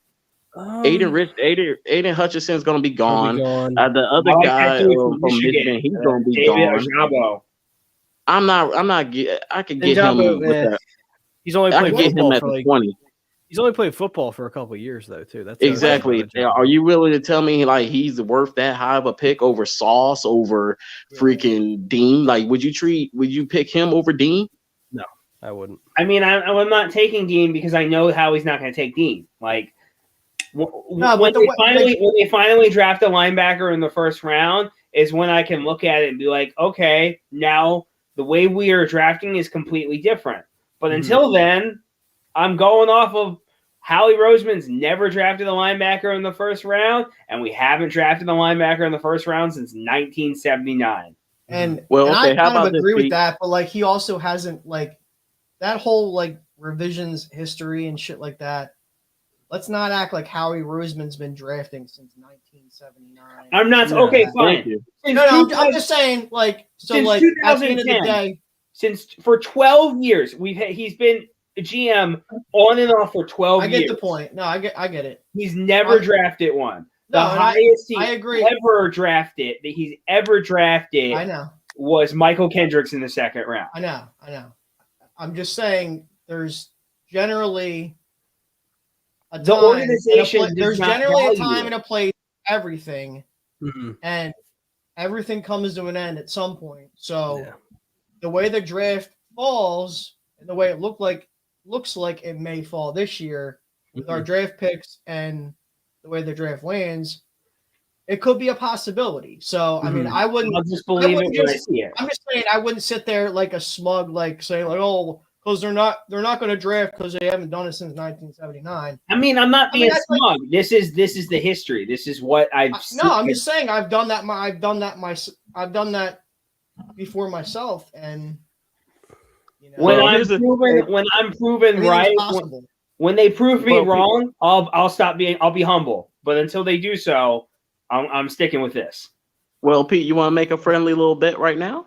What do you want? All right. If the Eagles select a linebacker, I'm not Johnny. I have balls. If the Eagles select a linebacker in the first round, you are no longer to cut anybody off. You have to raise your hand in order to speak for the rest of the year. Okay, that's not fair. Okay, look, I my personality. Right now, I don't do that. No. I'll apologize to Dan for cutting him off because I also don't mean to cut off because everyone's talking at the same fucking time. This is the difficult thing with this system is that you can't, while you're waiting for someone to finish their point and there's a 3-second pause, you think you're ready to go, and then the person starts talking again. It's just is what it is. You're going to cut people off doing this. It just is what it is. You make me drink 2 cups of coffee to keep up with your energy. It's all good. Nobody can keep up with my fucking energy, dude. I'm the fucking Flash. Don. Joe Burrow or Josh Allen? Josh Allen. Yeah, like from a talent perspective, yeah, Josh Allen. The guy Joe Burrow has a shitload of weapons. I'm not saying that doesn't make him not good. It's that one. I don't know. I might take Joe Burrow just because he has fucking Jamar Chase. I'm not gonna lie. Burrow's been kind of like the first rookie. I was like, I didn't know how to put him, how to rank him, whatever. I know he was doing some nice things. This year was phenomenal. He's not going to win, but he's in the MVP conversation. Yeah. Besides the connection with Chase, what he did with T. Higgins, because I remember we all dogged out T. Higgins and he's been balling. He balled out better than Jalen. I was like, damn, I wish we would have had T. Higgins. You know what I was 100% wrong on that guy. You know what the biggest turnaround, if you look at the Bengals in terms of last year and this year, take a look at how many times Joe Burrow has been sacked last year. And it's still up there. He's like top 3 most sacked quarterback. It's still a big difference in terms of last year, and that's not because of the offensive line. It's because of the weapons that he has. He can get the ball out much quicker. Yeah. I'm not defending his offensive line. Don't get me wrong. It's not his offensive. Oh, he still he still needs an offensive line, but it is that remarkable because we were saying like he was getting like he might have been punch drunk, like we wouldn't have be able to enjoy this talent that we're seeing of him because he was getting sacked so much. But I mean, now you really got to be scared about the Bengals because now if you get them an offensive line with all the weapons they already have now, I mean, they might have just passed the Browns because I know it's a pretty tight race over there. I mean, the reason why I want to drop the Steelers back because they're going to have to deal with trying to find a quarterback. They need a quarterback, yeah. Lamar Jackson's proven that if he's not healthy, the can't do anything. Ravens are not going anywhere. Right. And the Browns, they're right in that quarterback conversation. So right now, the Bengals are actually looking like that team that can be dominated for years to come. As from a stability standpoint, absolutely. Yeah, Burrow led the NFL in sacks this year. Did he? Okay. He got sacked 51. He got hit 51 times. How many Well, times I knew Carson was up there year. Too. He survived. That's the I mean, difference. bottom line, he still put up better numbers with weapons around him this year. No, so, I understand that, but he still got hit. Dude, could you imagine Joe Mixon with an actual offensive line? Ooh. Can you imagine Joe Mixon in jail? Yes, I think about it often. Yeah, he's been there. It's Oh okay. my goodness! No, Let's go. Yeah, let's Let it never, go. never. Let it Carson go. Wentz got hit 30. Only got sacked 32 times. Nope. Let it go, man. Yeah, Can't right, keep dude. believing in the past. That's one thing I can't stand. I'm not liking about society. We decide on when we want to live in the past. Yeah, that's true. Like we can't just move on, or we say we want to get. We love comeback stories. We love people changing their ways, but we still like to hang on certain people's past. Yeah. Yeah, you put your hands on the woman, you don't get forgiveness. I can't stop. I can't. He served the girl a hot one. And she bent over like she was playing yeah, because he's a 250-pound linebacker, and she was a scrawny ass white girl. Well, he was young, dumb, full of cum too. So we don't know how much alcohol played into his college. I mean, shit happens, but I'm not going to live in the past about him. No, I can't. it happened. It is what it is. Pete, did you forgive Michael Vick? I did. Michael Vick actually went to prison for 2 years. And then took league minimum to come back and play sports. Went to prison and for he had to earn everything. He had to earn everything. Michael Vick had to earn everything back. What the fuck did Joe Mixon have to do? What was his hardship? Oh no, he went into the second round. Oh man, them's the break. But he's got to run into people like you. That's always got to remind him of his mistake. Yeah, he should. It's 100% factual. He should. He's a piece but of how shit. long, dude? You're talking about now is going on 5 to 6 years. I mean, Jesus, now you got women beating up on men all the damn time. So that's the same thing. If you want to call equality, I mean, hey, don't. I know plenty of people that have made face. mistakes in their lives. Like at the end of the day, like it doesn't define you. No, and I don't. Thank you. It's also not the first time he did it. He got in trouble. I'm also speaking from somebody that's different than you, Pete. You don't have 2 daughters. I have 2 daughters. And I know for a fact if that happened to either one of my daughters, I'd lose my fucking shit. And absolutely. I'd be in prison the rest of my life. Yeah, but at the end of the day, one aspect of your life does not define who you are. Yeah, it doesn't absolutely. define. And that's what I'm saying. It was college. We don't know how much alcohol played into it. We don't know what was going on. I mean, you as a person. Like that's what I'm saying. The video doesn't look good, but we don't know what led up to it. We don't know what was being said. Right. I mean, if he got called the N-word, I mean, I would have flipped shit. I mean, that's what I'm saying. You gotta when alcohol, because we know it was at a bar, so it's we know alcohol had a factor into it. And when you talk about that, people running at the mouth. It's going to happen. Certain things just happen. We all, if you've been out in that nightlife, we all done seen plenty of things that was just shocking that we shouldn't have seen. But we just can't, blame a man because it got caught on video. I mean, he got caught. Right. He owned it. He done did therapy.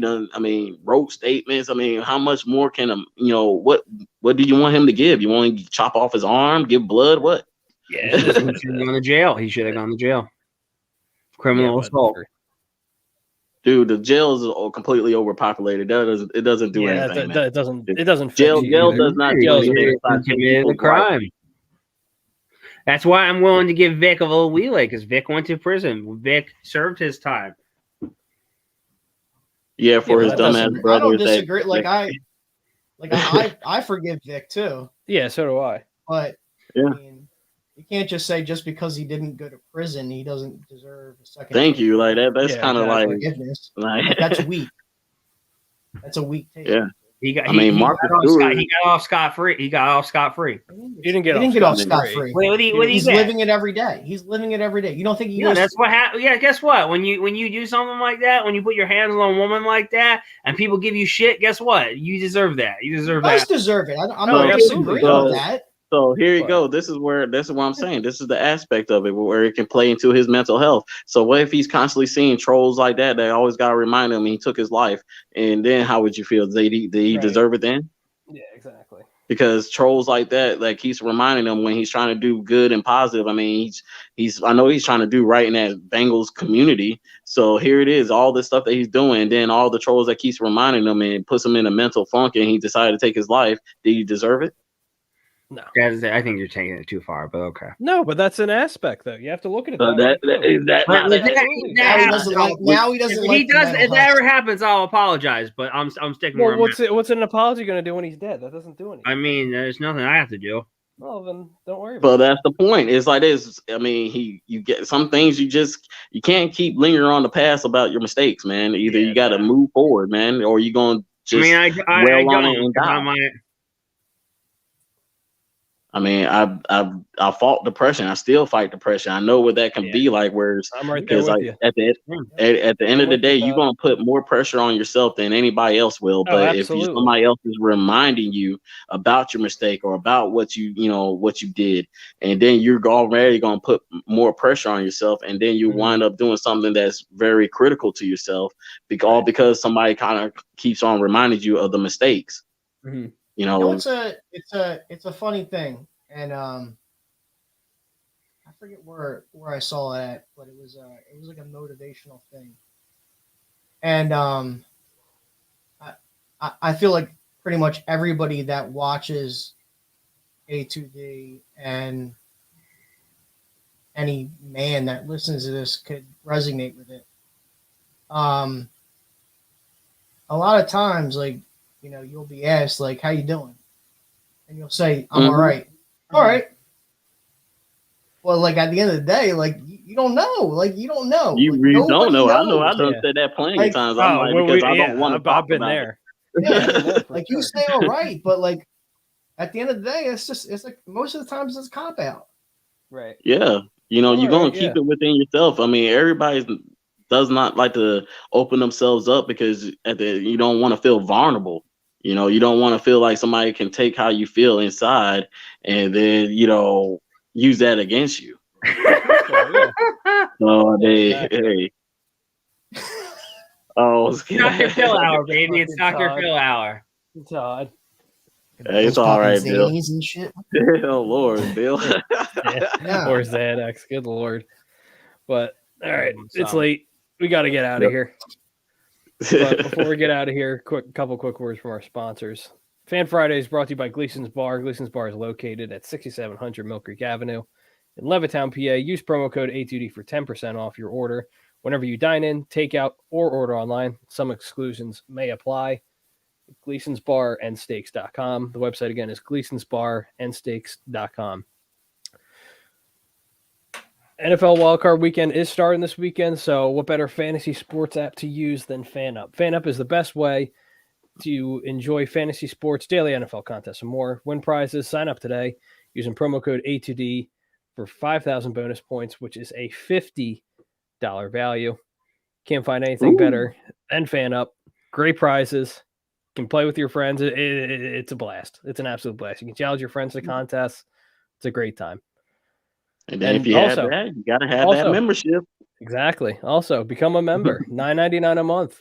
Perks include appearances on shows, members only live streams, shout outs, weekly sports picks from Nate Moss and the Money Pop podcast, as well as your fantasy advice from Willie Vegas. Listen, you spend a little too much money over the holidays, over the new year, make that money back. Nate's got you covered. Nate's put a lot of money in people's pockets. So $9.99 a month. Can't beat it. Talking about wild card weekend, baby. Get the Exactly. leg up. Appreciate you, Bill. I appreciate it, Bill. Appreciate it, Bill. But guys, as always, from Jake Friel, Dan Triok, Pete, and Todd. We'll catch you guys back next week on another episode of Fan Friday. Later, guys. Later.